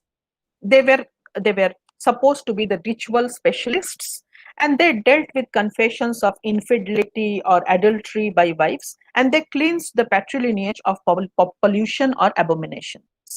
In fact, they were kind of a male policing force curbing the excessive power of the patrilineage wives. There is only one mention of this institute in Things Fall Apart. If you remember, we just mentioned it. It is this association of patrilineage daughters that questions the bride about her vestal status before marriage, right? But Adimora Ezigbo speaks at length about this institution. The second very interesting organization was called the Alutardi or Inyomdi. This was the Association of Patrilineage Wives, and they monitored the interests of the wives. And their demands were usually very reasonable. For example, the repair of dangerous roads, or sanctions on those who maltreated their wives, or youths who harassed young girls, this kind of issues. Now, I could not resist, quoting one stringent measure undertaken by this body to control the excesses of a patriarchal cosmos. I have taken this from Adimora Ezigbo. Look, I read it and then I explain. We organized the women against Egwuagu when he unjustly drove his wife away. We descended on him like a swarm of bees with the full intent to sting sense into him. We turned ourselves into human litter, occupying every available space in his large Nagpuru. A day later, he indicated his willingness to talk with his in-laws. I mean, all of us can almost visualize it, right? Here is a man who is a wife batterer, and he has thrown his wife out of his home, saying that she is human litter, right? So she goes to this organization, and what does this organization do? All the women, they come to Egwuagu's house when he is not there, and they occupy the entire space of his large home. And when he comes back, they tell him that we are all human litter, we are all garbage, please throw each one of us out. Obviously, the man, has no, option but to talk with his in-laws and take his wife back. Very surprisingly, Achebe does not make a single reference to this institution. Now, the third and the most powerful of these women's organizations was the Inyom Nanobi, or the Women's Council, which stood for all women. The Igbo power hierarchy could take no decision on women-related issues without its consent. And all these three organizations, they could demonstrate, and they could even go on strike. And these strikes were equally successful and equally notorious. And some of the methods were, all the women in the village might refuse to cook for their husbands and families. They might refuse to have sexual intercourse with their husbands. Or there was an even better way, in one instance, and this has historical evidence, all the women of a particular village, they left for their own villages, leaving the small children at home, the toddlers, so that the men were taught a lesson. So these organizations, the presence of these organizations at the grassroots level in every village in Igbo land in southeast Nigeria prior to the arrival of the British colonizer in the 1880s, it kind of shatters the myth of Euro-America being the progenitor of the women's slave, right? But surprisingly, these organizations find no mention in Achebe. Now, I take you to one more very relevant chapter in Igbo history. This was the Women's War of 1929, which shook the very foundation of colonial British government in Nigeria. This was uh, in the Women's War of 1929. There were mass demonstrations by Igbo women, mostly peaceful but sometimes also violent, and it caught the colonial government off guard. And I quote, "The women were rebellious and rioting all over the place with a militancy unfamiliar to white men." And these protests were against taxation, against warrant chiefs, issues which were very, very volatile and very, the protests were very logical. Now, organized female protest against exploitative power structures was not a new phenomenon in Igbo land. There is a history to it. As the anthropologist Ifi Amadium says, this kind of militant feminism, it was a constant reality for women in traditional Igbo societies. But it is a comparatively new phenomenon in the West and the monopoly of the elitist few. Now, when I come to draw my conclusions, you see that the colonial master discourse would indulge in the dirty politics of exclusion and distortion. This is expected, right? That is why I began this presentation by showing you what was the colonial gaze and how did the colonial discourse reflect upon it, right? That such discourse would attempt the erasure of gender-friendly grassroots socio-cultural institutions and traditions is also expected. Obviously, if the colonizer is writing the discourse, he would not like to show something like the grassroots women organization in every village. When we come to the colonial government, which in unholy connivance with the patriarchal colonized stooges or power mongers, they eroded the traditional power position enjoyed by Igbo women in colonial Nigeria. This is also expected. You see, now there is a kind of a compact between the colonial government on the one hand and the patriarchal colonized stooges on the other, and both of them work in tandem to erode the power positions enjoyed by Igbo women. That this legacy has continued in present day, supposedly post-colonial Nigeria also does not come as a surprise. The surprise, and that is why I talk about untwining the threads of gender and his narratives and hers. The surprise lies in Achebe's narrative, in the very vocal, silent. Achebe obviously is not with the colonizer. He is writing the insider's story. And if you read Things Fall Apart, written when Achebe was only 28, it is such a matured, such a restrained, such a wonderful piece of work, so intuitive, and written by a man who did not have, any history of such writing to look back upon. He was writing an alternative discourse, and he claims that he was doing so. So if he was doing so, could he really afford a myopic masculine vision? A vision that renders such women-friendly institutions and traditions invisible? Could he really afford to do that? Because generations have grown up reading Chinua Achebe, right?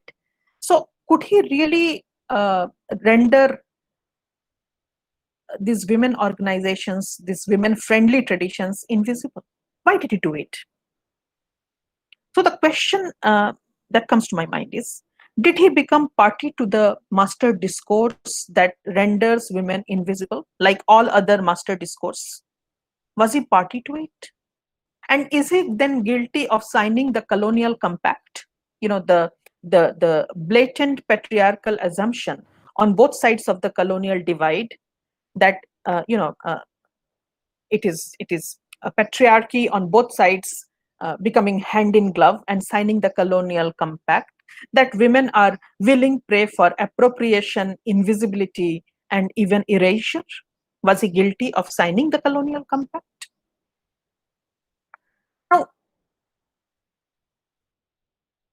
or did he think that the mention of such women-friendly institutions and traditions, particularly the women organizations, the three women organizations that we have seen, did he think that the mention of these women organizations would electrify Western audiences and lead to the loss of his credibility as an author of an authentic African narrative? Did he think so?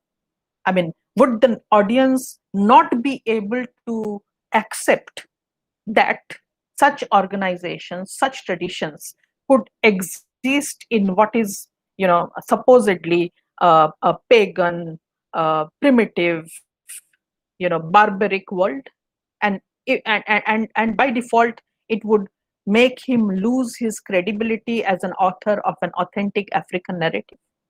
Is that the reason? And at this juncture, we must remember that it was well into the 60s of the previous century that women emerged from behind the invisible curtain in Western Europe and North America. And we must also remember that the chastity belt was not created in Africa, but in Europe, right? So, was it then a Things Fall Apart in 1958 that sought to establish a primitive within double quote, savage within double quote, pagan within double quote culture as the progenitor of the women slave in the world, would perhaps have caused a storm that even an Achebe could not withstand? Was it so? And is that why Achebe did not mention any of these traditions and any of these organizations in Things Fall Apart? Sometimes I also think that was there this issue of readership and publication. Would people have published him if he had written it? And would it have sold if this book, which had included the women's organizations, would it have sold at that juncture in 1958? These are questions which come to my mind and which bother me. And although Achebe and Akachi Adimora Ezigbo are both wonderful writers, we very clearly see the difference in the his story and the her story so far as gender issues in both supposedly post-colonial texts are concerned. Thank you.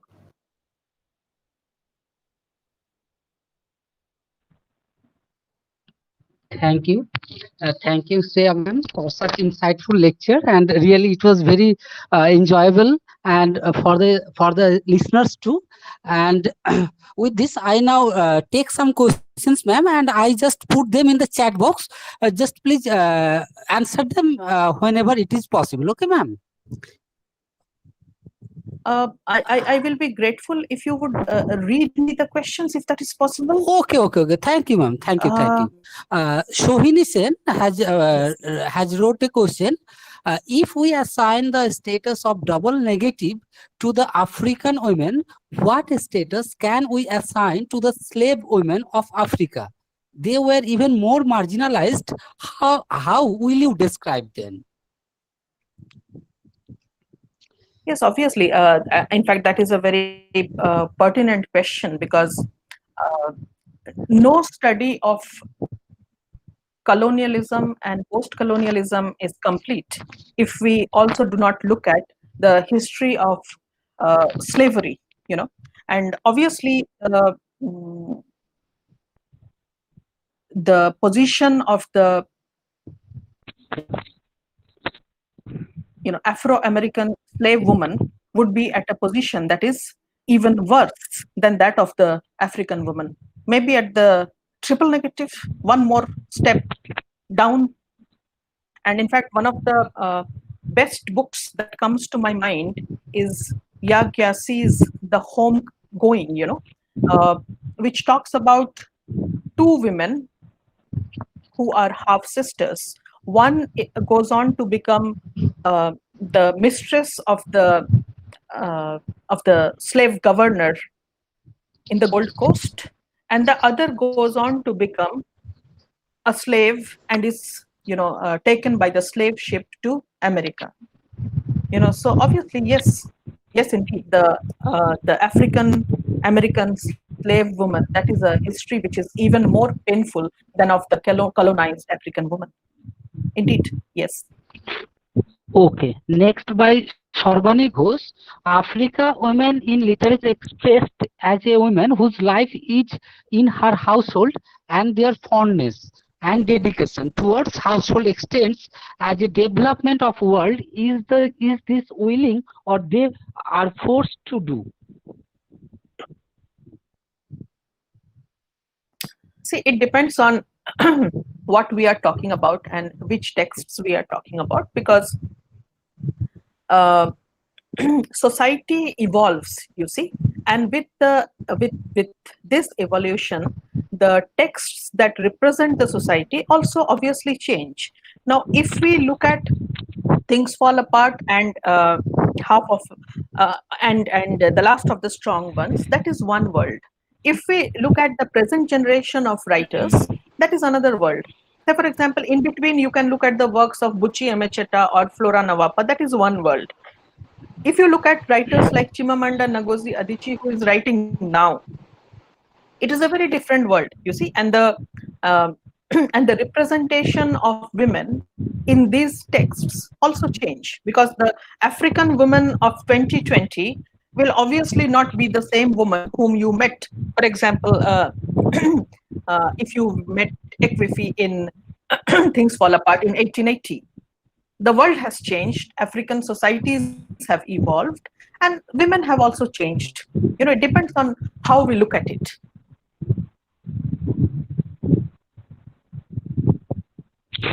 Okay, the next one is by Naki Chatter.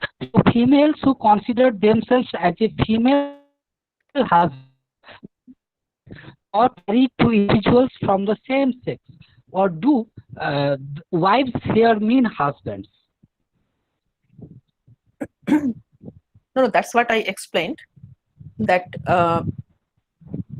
a female husband would pay the bride price and buy the wife. Now, this wife would aid and assist her female husband in matters of business enterprise. As far as her sexual needs were concerned, she could, choose a consort of her own liking, and she could even have children through them. But the child born of these relationship would have to take the surname of the female husband. This is how it operated. Okay, the next one is Igbo traditions, social ideas, male-female relations, women restricted to Igbo community in Nigeria or span across the entire Africa race, Africa in America, etc. Sorry, I did not get the question. Can you please repeat the question? Igbo traditions, societal ideologies. Okay, ma'am. Igbo traditions, societal ideologies, like male-female relation, equality, stronger women, restricted to Igbo in Nigeria, or span across the entire African race, or African in American? See, this is what I was trying to explain, that Africa is a huge place. You see, it is a continent, number one, and the Igbo community with which I dealt today is only one community among thousands of communities living in Africa and also in the diaspora. Now, what I'm trying to say and what I said today is limited to the Igbo community, and that also the Igbo community of the 1880s, 1890s. But these traditions would be there in the Igbo community today. As far as the other communities of Africa, obviously they will have their own different traditions and customs. They might not be the same. They might show some similarities sometimes, but obviously they're not going to be the same.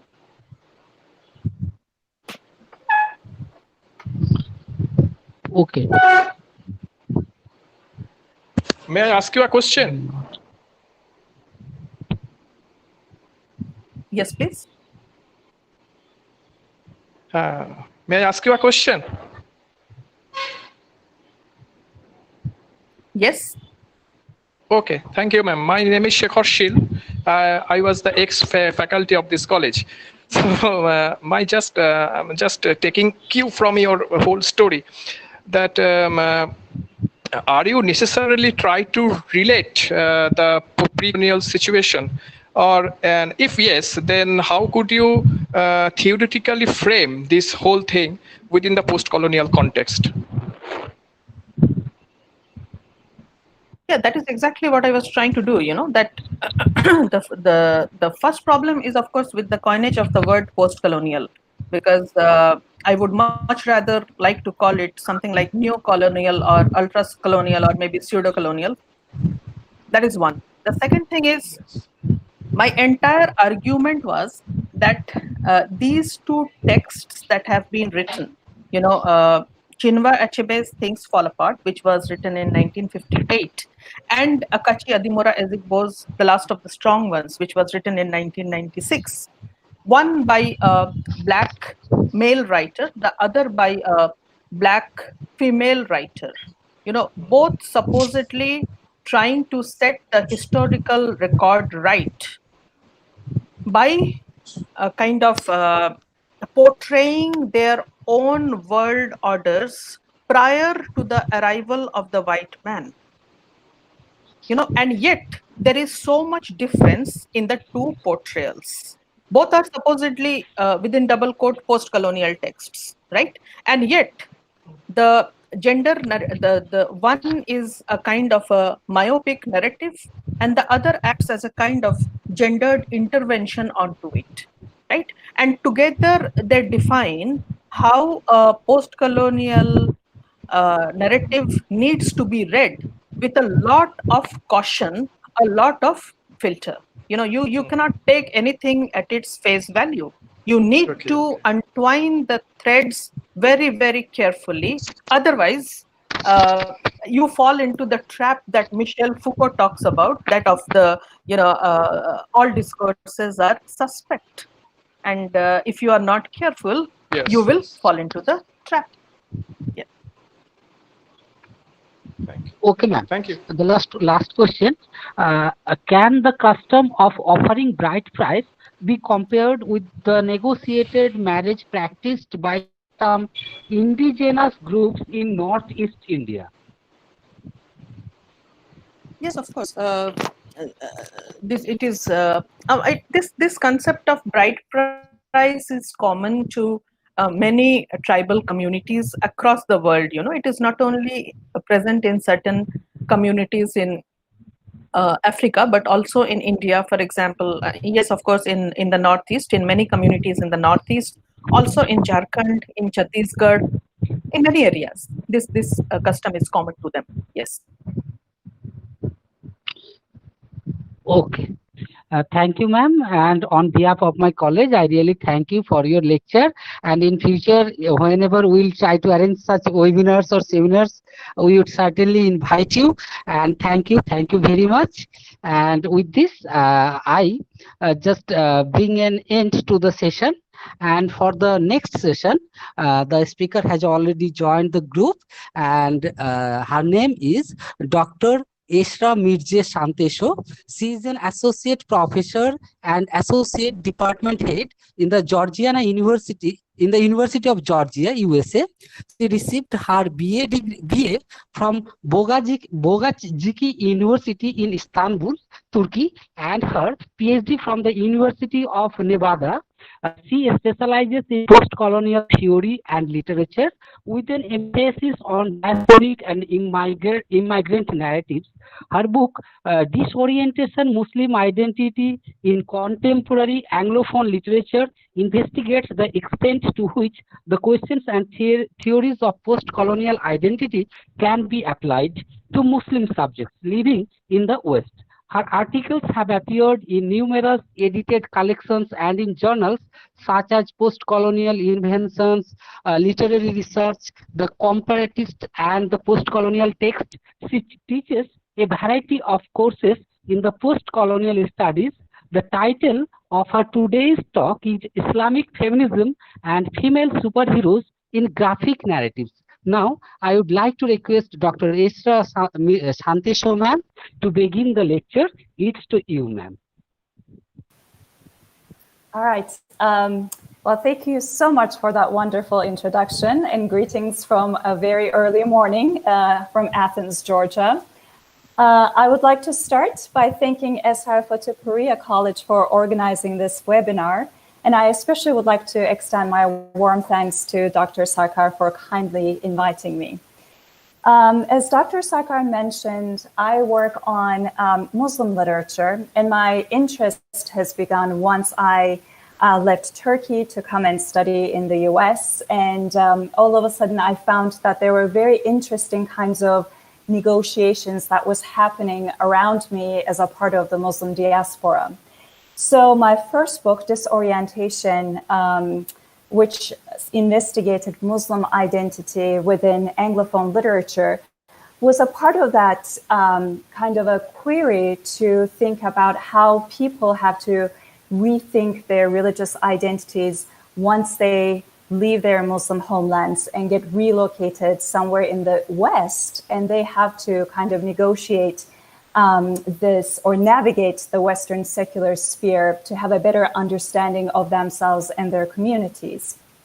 My second book, Islam and Postcolonial Discourse, was an edited collection that studied the kind of the overlap between post-secular and postcolonial discourse. And currently, as Dr. Sarkar mentioned, I found myself studying comics, which is very unusual because I was never a comics fan as I was growing up. I never read comics that much. But I'm very happy to tell you, maybe during the question and answer period, how I got interested in this medium. And with that in mind, my current book project is going to be looking at the representation of Islam and Muslims in comics and graphic narratives. So I'm going to take a moment to start my PowerPoint presentation. I think that would make things a little bit easier for people to follow. Okay, let me just go here. All right. So my talk today will consider two different kinds of relationships. First, I want to look at the overlapping interests between postcolonialism and feminism. Both areas of studies have always sought to dismantle privileged power positions. Postcolonialism, as we always know, has sought to counter colonial master narratives in order to give natives the permission to narrate their own stories, as Edward Said puts it. Likewise, feminism aims to dismantle patriarchal values. And since 1980s, there has been great effort to theorize a more diverse, inclusive, and pluralized permutations of feminism that can resist the homogenization of women and thus avoid narrow definitions of female agency entirely aligned with Eurocentric values. This interest has been captured by groundbreaking works that have been penned by a series of scholars such as Chandra Mohanty, Gloria Anzaldúa, and Ketu Katrak, to name a few. So today I want to expand on their discussion of third world feminism and consider how Islamic feminism emerges as an offshoot of that effort for inclusivity. The second relationship that I want to bring to your attention is the politics of visibility and visuality. In many ways, one can think about feminism as a discourse that engages with visibility politics, which is an essential step towards raising awareness about marginalized groups. With this in mind, I want to discuss politics of visibility in visual media, particularly in graphic narratives. The question I would like to raise is, do visibility politics always align neatly with feminist ideologies? So let me start with an iconic graphic novel penned by Marjan Satrapi. When Marjan Satrapi's Persepolis was published in 2004, it quickly captured the attention of the literary world. It was hailed not only as a unique example of exilic literature that blends the genre of memoir and graphic novel in its account of a young girl growing up in post-revolutionary Iran, but also as a fresh perspective on feminism that challenged the West's simplified and universalized understanding of gendered identity in a religious society. Western scholars especially praise Satrapi's interrogation of female subjectivity in a theocratic state. Gulnar Nabizadeh, for one, wrote that Satrapi's graphic memoir significantly contributes to feminist cultural histories because the author's story is told through a female and Iranian perspective, an imbrication that is typically excluded from Western feminist discourse. For Hilary Shute, Satrapi's focus on women in a political graphic novel creates a text that is not only keenly feminist, but also one that models a feminist methodology in its form due to its blending of text and image in order to capture the victimization of women. But what strikes me in these discussions is a narrow definition of feminism, one that relies heavily on visibility politics without cultivating a philosophical and political commitment to gender equality, one that considers a text feminist simply because it features a female perspective. But even more surprising is the deafening silence about religion. While there are several references to the theocratic regime and the constitutional changes put forward by the Khomeini government, not one scholar considers the role of Islam itself in shaping female agency in Persepolis. Shute argues that the success of a feminist memoir must be measured by its ability to visualize the everyday experiences of women against an extraordinary backdrop.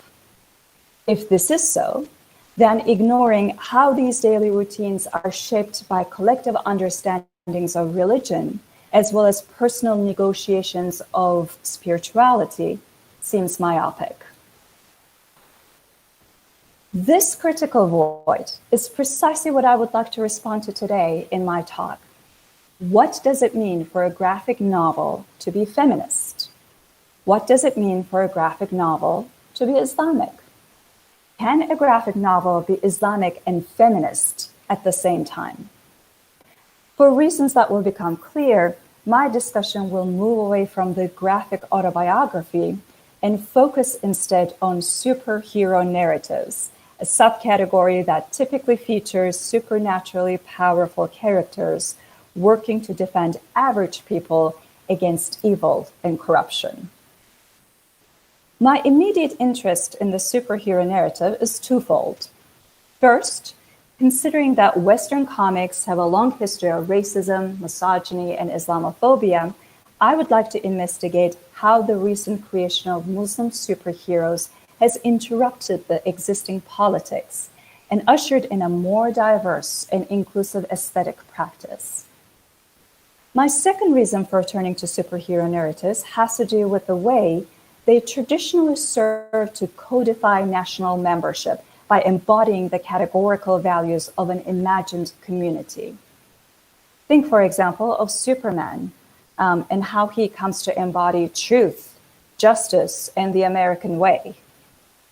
It's interesting to observe how these new Muslim characters repudiate a binary based on us versus them, and instead turn an internal gaze on their own communities, critiquing them to inspire positive change. With this in mind, my talk today will look at two such examples, namely Willow Wilson's Kamala Khan, the new Pakistani American reincarnation of Ms. Marvel, and Dina Mohammed's Kahira, a webcomic from Egypt that features a hijabi sword fighter. I will be pursuing two related questions. First, how is Islam invoked in the portrayal of these two heroines, presented both as extensions of their communities as well as rebels who expose the ills of their respective societies? My second question is, can these two characters automatically be labeled as feminist simply by the dint of their gender as they fight against social injustices? Putting these two texts into conversation with each other will also allow me to illustrate the nuances that emerge from their situatedness in specific communities. As one, Kamala Khan concentrates on the Muslim diaspora in the United States, and the other, Kahira, focuses on the Muslim homeland in Egypt. So, let's begin with Kamala Khan. Kamala Khan, the Pakistani-American superhero of the Ms. Marvel series, enters into the comics world at a time in which nationalist, anti-Muslim, and anti-immigrant rhetoric in the US is pervasive. But also when opposition to such rhetoric is being voiced over more loudly.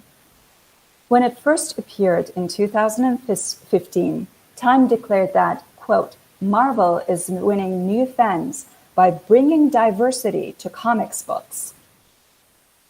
A reviewer praised the editors of the series for broadening the faces and the stories of Marvel's comics, and thus embracing the multicultural spirit of America. On the other hand, there was a larger than expected backlash. Some fans viewed this innovation as a disruption of an established storyline that betrayed the Ms. Marvel character. Some industry leaders complained that longtime customers were being alienated by too much diversity in the new comic series. The series writer Willow Wilson recalls, quote, I thought they were going to need an intern to open all the hate mail. Among them, a small group of fans went so far as to accuse both Willow Wilson and the creative director of the series, who were both Muslim American women, by the way, for promoting jihad. In many ways, the split reaction to the creation of the new Ms. Marvel illustrates the present division of American society. On the one hand, a push for inclusion and a celebration of multiculturalism as an essential American value. On the other, newly emboldened Islamophobic and xenophobic attitudes that have been normalized as part of a broader re-emergence of white nationalist rhetoric. Ms. Marvel carefully toes the line in its representation of the Muslim diaspora. It portrays Kamala Khan's family as a traditional Muslim household which adheres to the tenets of Islam and enjoys the community and the spiritual guidance provided by the leaders of the mosque. Yet, there's particular emphasis placed on the embrace of a notably secular understanding of the faith, which is instrumental in their integration. The one pious character in the family is Kamala's brother, who visually appears as a devout Muslim in traditional clothing and kufi, a skull cap. He serves as a constant target for familial insults. His mother describes him as a primitive mullah, and the father mocks his laziness, which he sees camouflaged under the pretense of devotion. When he insists on praying before meals, his father complains that, quote, prayer is notable, but when you spend all day praying, it starts to look like you're avoiding something, like finding a job, for example. Kamala's mother worries about her son's associations. She blames her husband for uprooting the family from their upper middle class neighborhood in Pakistan to a rougher immigrant neighborhood in New Jersey, where radicalism, ironically, is a more serious threat. As this exchange between the parents illustrates, far from debunking old myths about Islam, the portrayal of the brother and his exaggerated commitment to religion reinscribes certain Orientalist biases, fortifying the figure of the believing Muslim as somebody who is at heart a fanatic. The disconnect between the conservative brother and the moderate family presents another familiar binary between religion and secularism. In this instance, in its attempt to oppose Islamophobia, the comic book characterizes the one devout Muslim in the family in a way that actually preserves a certain level of ambivalence towards inclusivity and equality. Kamala exists in a stark contrast to her brother. As the book progresses, it quickly becomes apparent that for Kamala, religion does not go beyond a narrative hook. She never prioritizes Islam as an important component of her identity, as opposed to her ethnic status, which is significant to her. And indeed, beyond a nominal participation in select Islamic rituals to satisfy her parents, she hardly engages with Islam at all. If anything, Islam serves as a kind of a foil for her rebel spirit. She lusts after bacon sandwiches and attends a drinking party without the permission of her parents and sneaks out of religious sermons, which she finds enormously boring.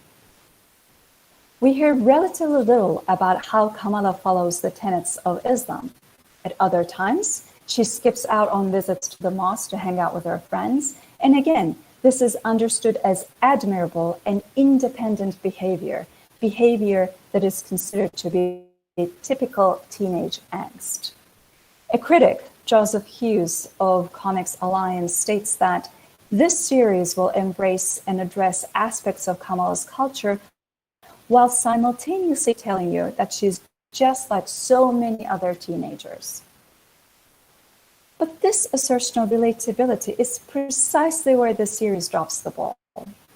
Kamala's Muslimness is ultimately sacrificed for the sake of creating a wider appeal. In this regard, while her Muslim background hints at the diversification of the American comics, as well as the normalization of the experiences and struggles of Muslims in the United States, it is highly questionable whether Kamala transcends the inherent tokenization of the character. Kahira, on the other hand, is clearly invested in and inspired by Islam.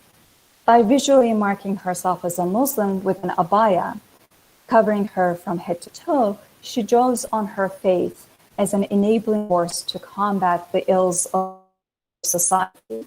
As Christina Ivy rightly notes, unlike other superheroes who wear capes and masks to conceal their identities, Kahira wears the hijab to project her identity as she advocates women's rights by fighting against prejudice, abuse, and economic disenfranchisement. In an early episode, we see Kahira scaling the city from above as she overhears what she calls, quote, misogynistic trash. A man preaching to a crowd declares, quote, a good wife is an obedient wife. It is your Islamic duty to keep them at home and in check. Kahira swoops down and volunteers, quote, to do the laundry by tying the man up with a clothespin. The moment is rich with irony. Kahira not only exerts her power by dint of occupying the same public space as men, but she also pushes back against sexism by humiliating the offenders through sheer force. Now, while Kahira is firmly rooted in her religion, her faith is not parochial, but rather inclusive and nonpartisan. She does not impose her religious values on others, but treats all women with respect and dignity. In one episode, she defends a non-hijabi woman who is sexually assaulted by a random stranger on the street.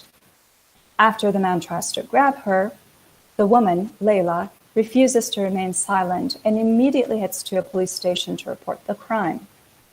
There, she is greeted by a grudging officer who remarks on her immodest clothes and inappropriate manner of dress, which he argues is an invitation to male misconduct. Clearly blaming the victim, he states, quote, "I can assure you that everyone else will agree with me that had you been dressed more modestly, this definitely wouldn't have happened." This statement appears as a text interspersed amidst a sequence of panels that depicts Kahira in her traditional abaya being verbally abused and harassed by men. The disconnect between the text and the image illustrates the misogyny is not directed at secular women only, but is experienced by women of faith as well.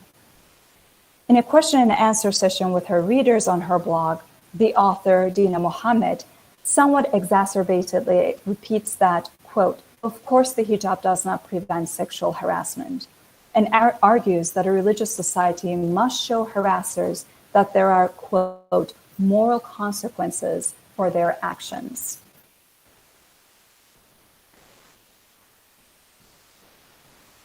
This brings me to my second question. How feminist are these two superheroes? And what does feminism mean within each context? Kamala does not shy away from getting into debates with the local imam about gender inequality. Quote, "Didn't you tell us there was no partition at the Prophet's mosque in Medina, that men and women went through the same door and sat in the same room?" But what action does she take specifically to advance women's causes as she exercises her superpowers? Similarly, we see in Kahira opposing men in many instances, but what kind of womanism does she advocate? The response to this question varies, as there are specific differences between the Muslim diaspora and the Muslim homeland in terms of taking on feminism as a just cause and a pressing social issue. Kamala is relatively uninterested in highlighting gender inequality as she navigates between two cultures. While she rarely refers to herself as a Muslim or a feminist, her prioritization of her regional identity and her identification with her hometown of Jersey City remains an indispensable component of identity. Indeed, she regularly invokes her regional identity as her primary and most significant form of affiliation, transcending race, gender, and nation. She's a local hero more than she is a Muslim or a feminist one. Kahira, on the other hand, embraces an Islamic feminist tone, utilizing Islam as the foundation of her mission to safeguard social justice and gender equality. It is neither a regional nor a national affiliation that dictates the terms of her actions. Rather, she acts against the victimization of women. For her, Islam is not only a private system of belief and self-realization, but a public avowal of a vision of an egalitarian society. She respects all sorts of female agency, defined on the basis of resistance as well as conformity.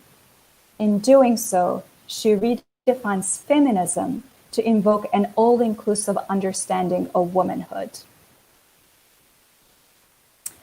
But here is even a more interesting point about Kahira.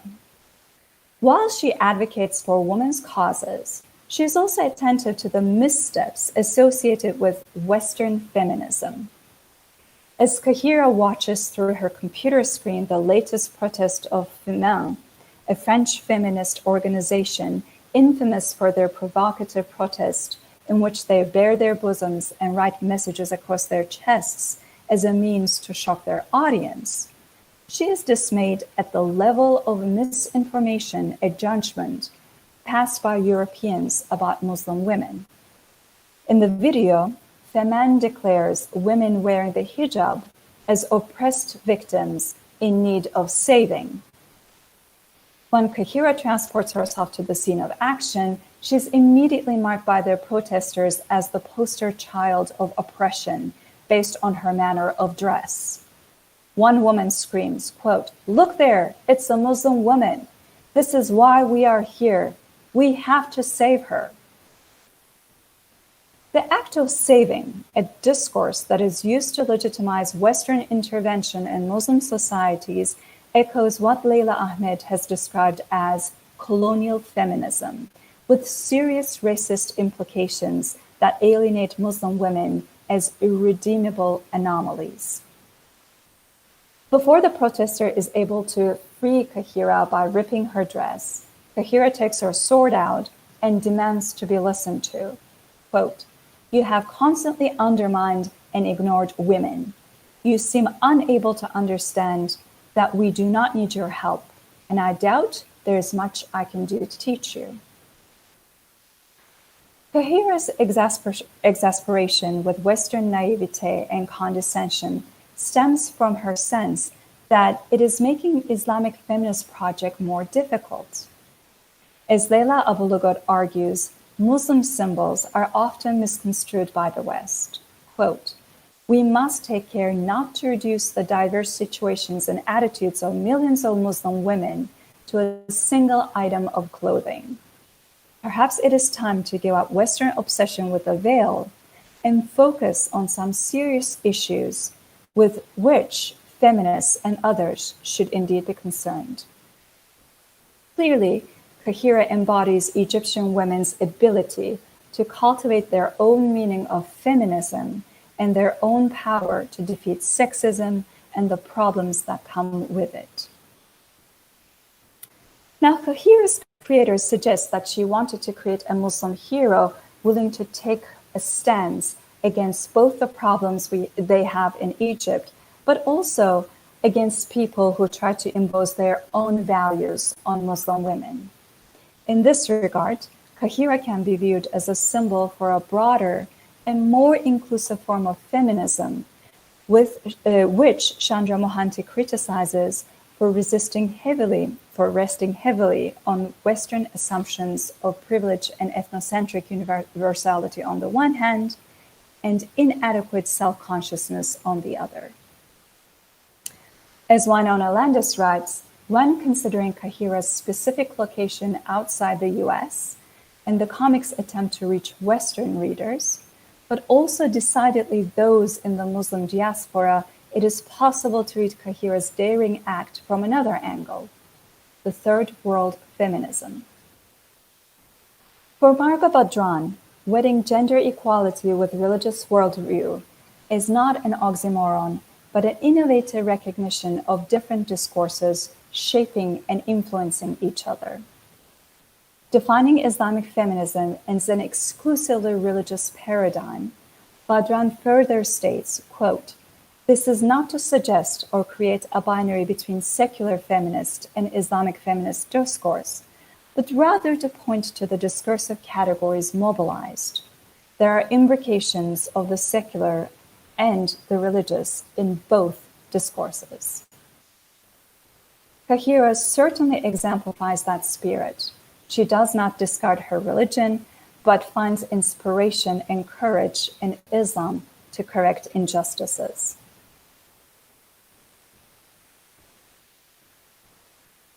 Ironically, however, it is perhaps Kamala Khan who found more success as a symbol of resistance to sexism and Islamophobia. Though, as I have shown, Kamala herself is essentially secular and often critical of Islam, her mere existence as the first Muslim headliner of a popular graphic series gave her symbolic prominence, and indeed made her a face of resistance in anti-Trump rallies in the United States. This is a quote from a newspaper. Quote, "Since Donald Trump's inauguration, fans have created images of Khan tearing up a photo of the president, punching him, and this punching is very symbolic because it looks exactly like the cover of Captain America punching Hitler, which was a cover that appeared in 1941. And in addition, she grieves in her room." End quote. Kamala's adoption as an emblem of defiance was discussed in numerous media outlets. A piece that appeared in The Guardian noted that, quote, "Miss Marvel has been drafted by culture jammers in San Francisco to protest against Islamophobic adverts. It is the latest chapter in comic book diversity," end quote. So let me start my conclusion. Western comics have long featured Muslim villains as caricatured fanatics and evildoers who cannot see reason and must be eliminated by pure and good superheroes.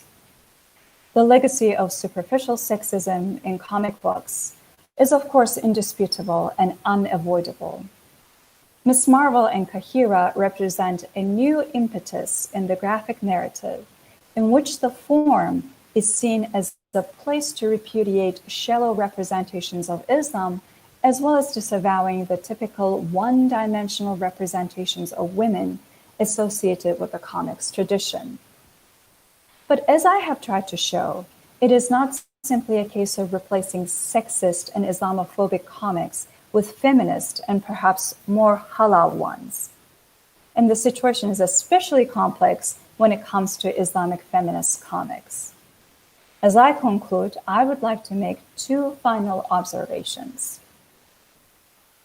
First, I acknowledge that Islam and the graphic novel may seem like an odd pairing.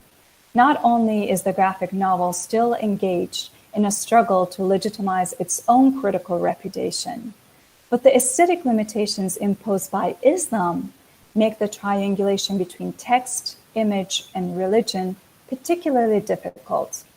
What to do, for example, with Islamic anti-iconographic prohibitions of pictorial depictions.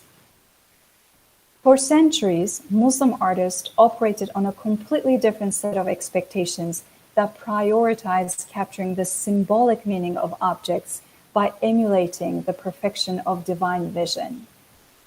We see examples of that in miniature art, for example. Such transcendental pursuits essentially required self-effacement and a rejection of personal style and innovation, values difficult to accord with the Western emphasis on individuality and experimentation. Perhaps we are at a moment in which many Muslim artists are choosing to participate in this multimodal form precisely because they want to create a complex artistic statement that counters long-established Eurocentric traditions and replace them with thematic and aesthetic structures that emphasize global citizenry. Or perhaps the comics industry is having the final say. Create something marketable or find another genre. My second point is about the intended audience of these works. While there's a stable fan base for superhero narratives, Muslim feminist superheroes remain very rare. So the question is the Islamic feminist graphic novel aiming to convert Islamophobic sexists? Or is it trying to inspire Muslim women? Or is it aiming at both audiences at once? Muslim graphic narratives, I think, are ultimately engaged in a double or even triple critique. They not only expose the inner struggles of the Muslim communities, but they also shed light on the contradictions of nation-building practices in Muslim homelands. Simultaneously, far from idealizing the Western reader, The texts often reveal the reader's naivete about world affairs and cultural practices. Muslim comics is necessary right now. The complexity of their ambitions, the delicacy with which they must operate, the difficulty of oscillation between conformity and resistance. All of these challenges ultimately parallel the challenges experienced by Muslim women and by members of the Muslim diaspora around the world. Thank you.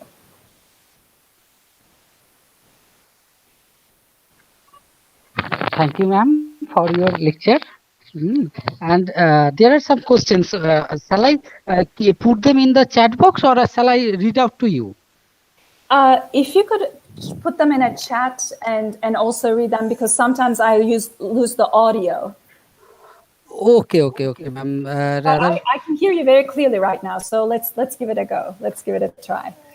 Okay, ma'am. Okay, thank you. And the first question is by Sharbani Ghosh. Ma'am, my question is, what is more important in graphic novels, precise words or subtle graphic design? I would say it is very difficult to prioritize text over the image or the other way around. I think there's a synergy, because sometimes there's a disconnect between the two as well. Like the panel that I have shown in Kahira, you see a statement and a statement being countered by the image, that they don't necessarily go in hand together, but there's like a very subtle political message there that allows the two of them to work together to make a statement. So I think in graphic novels, what is really important is to be able to process what is being visually, have aesthetics either complement or contradict the message that is being verbally conveyed. Okay, ma'am. The next one is, this was asked by Ranjan Mehatra. Have these graphic novels been instrumental in bringing about a change in the mindset of the general American public? I think yes, especially because, as I was showing in many public demonstrations, Kamala Khan emerged as the kind of the symbolic superhero that embraced diversity, inclusivity, and equality. And even though the creator of the series, Willow Wilson, talked about getting hate mail, essentially the critical reception of these Muslim superheroes have been nothing but positive. So except for a marginalized group of fans who did not like the story arc of introducing a Muslim superhero to the very well-established popular Ms. Marvel series, I think the overall reception has been very positive. And more importantly, Kamala Khan is now being taught in multicultural curriculum across the United States. Persepolis has become an iconic way of talking about Islam in high schools and in university curricula as well. So I think the coordinated effort to make these kinds of superhero narratives or Muslim narratives much more mainstream these days.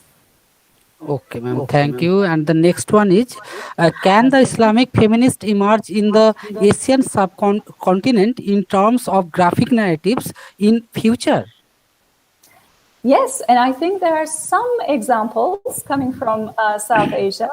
I know one particular book called Sarah, the Diary of a Disobedient Pakistani Daughter, who talks about her daily chores and complains about them, and is trying to bring forth this change about trying to redefine gender norms. And there's the Burqa Avenger, which is another animation that features a hijabi superhero. And I think the idea, what I find very interesting in most of the comics and Muslim narratives coming from South Asia is this sort of activism. It's not just about telling the stories of women, but raising consciousness, a larger consciousness, and to push people to usher in a different kind of activism that will bring forth change. So with that change in consciousness, I think, comes meaningful action. And I think there's definitely an effort, a coordinated effort to make that happen. Okay, the next one is, has Islamic feminism brought any noteworthy change in the Western perceptions of Muslim women? In the Western, Has Islamic feminism brought any noteworthy change in the Western perceptions of Muslim women? I think for Muslim women, Islamic feminism was something that was seen as an oxymoron, that you either have to be Muslim or you had to be feminist. And I think with the newer theories about feminism, especially third world feminism, and what Margot Badran has done with Islamic feminism, like Leila Ahmed, Nawal al-Sadawi, what they're doing is to be able to go back to the Quran and say, hey, look, there is gender equality. What we have been doing as cultural practices are not necessarily things that are sanctioned by the Quran or the Islam itself. So I think what used to be seen as something that is completely contradictory has become a way to merge different kinds of discourses to give more voice and visibility to Muslim women in the West. Okay, the next one is, if we use feminist approach to on to his co-mistress, does the meaning will be changed? Could you repeat that question, please? I lost your voice. Okay, ma'am. If we use feminist approach on to his co-mistress, does the meaning will be changed? Will the meaning be changed? I think, well, what does the first part of the question, if we apply feminism to Western... That was previous one, Western perceptions of Muslim women. There is a poem to his co-mistress, so she is saying that if we use feminist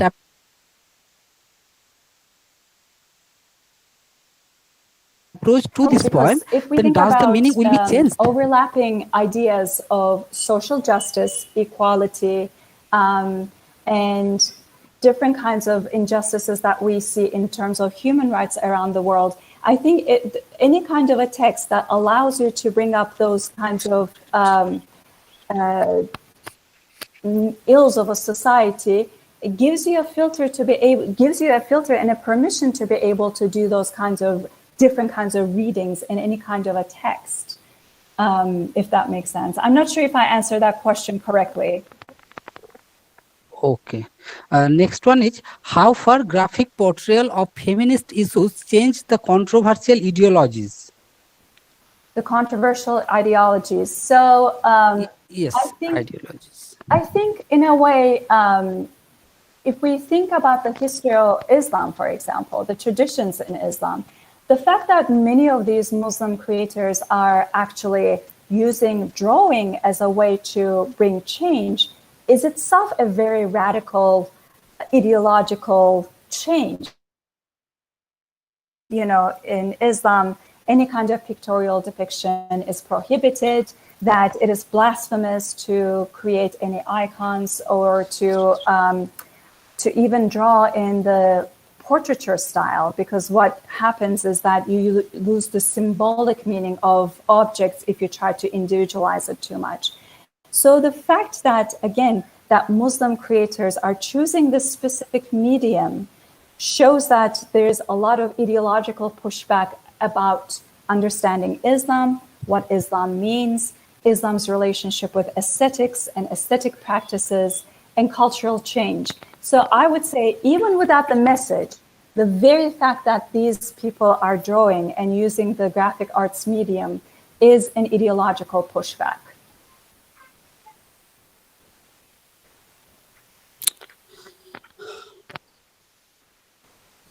Okay. Thank you, ma'am. This much for the day. And thank you very much on behalf of my college, on behalf of my department. I thank you because it's the very early morning in your country and in your place, and that you have wake up early and gave time for this lecture. Thank you very much. It is my pleasure. Okay. Thank you, ma'am. And I also request I'm also informing all the participants that the feedback link will be will be right in the chat box tomorrow. Will be given tomorrow. Okay. Please do not send any mail to the organizers because it's very disturbing to receive unnecessary mails. Okay. The feedback link will be given tomorrow at the end of the webinar. Okay. Okay, well, thank you so much. Thank you, ma'am. Have a nice day. And I am calling it a day. I wish that everyone should stay home, stay safe. Thank you. Same. Stay safe. Thank you.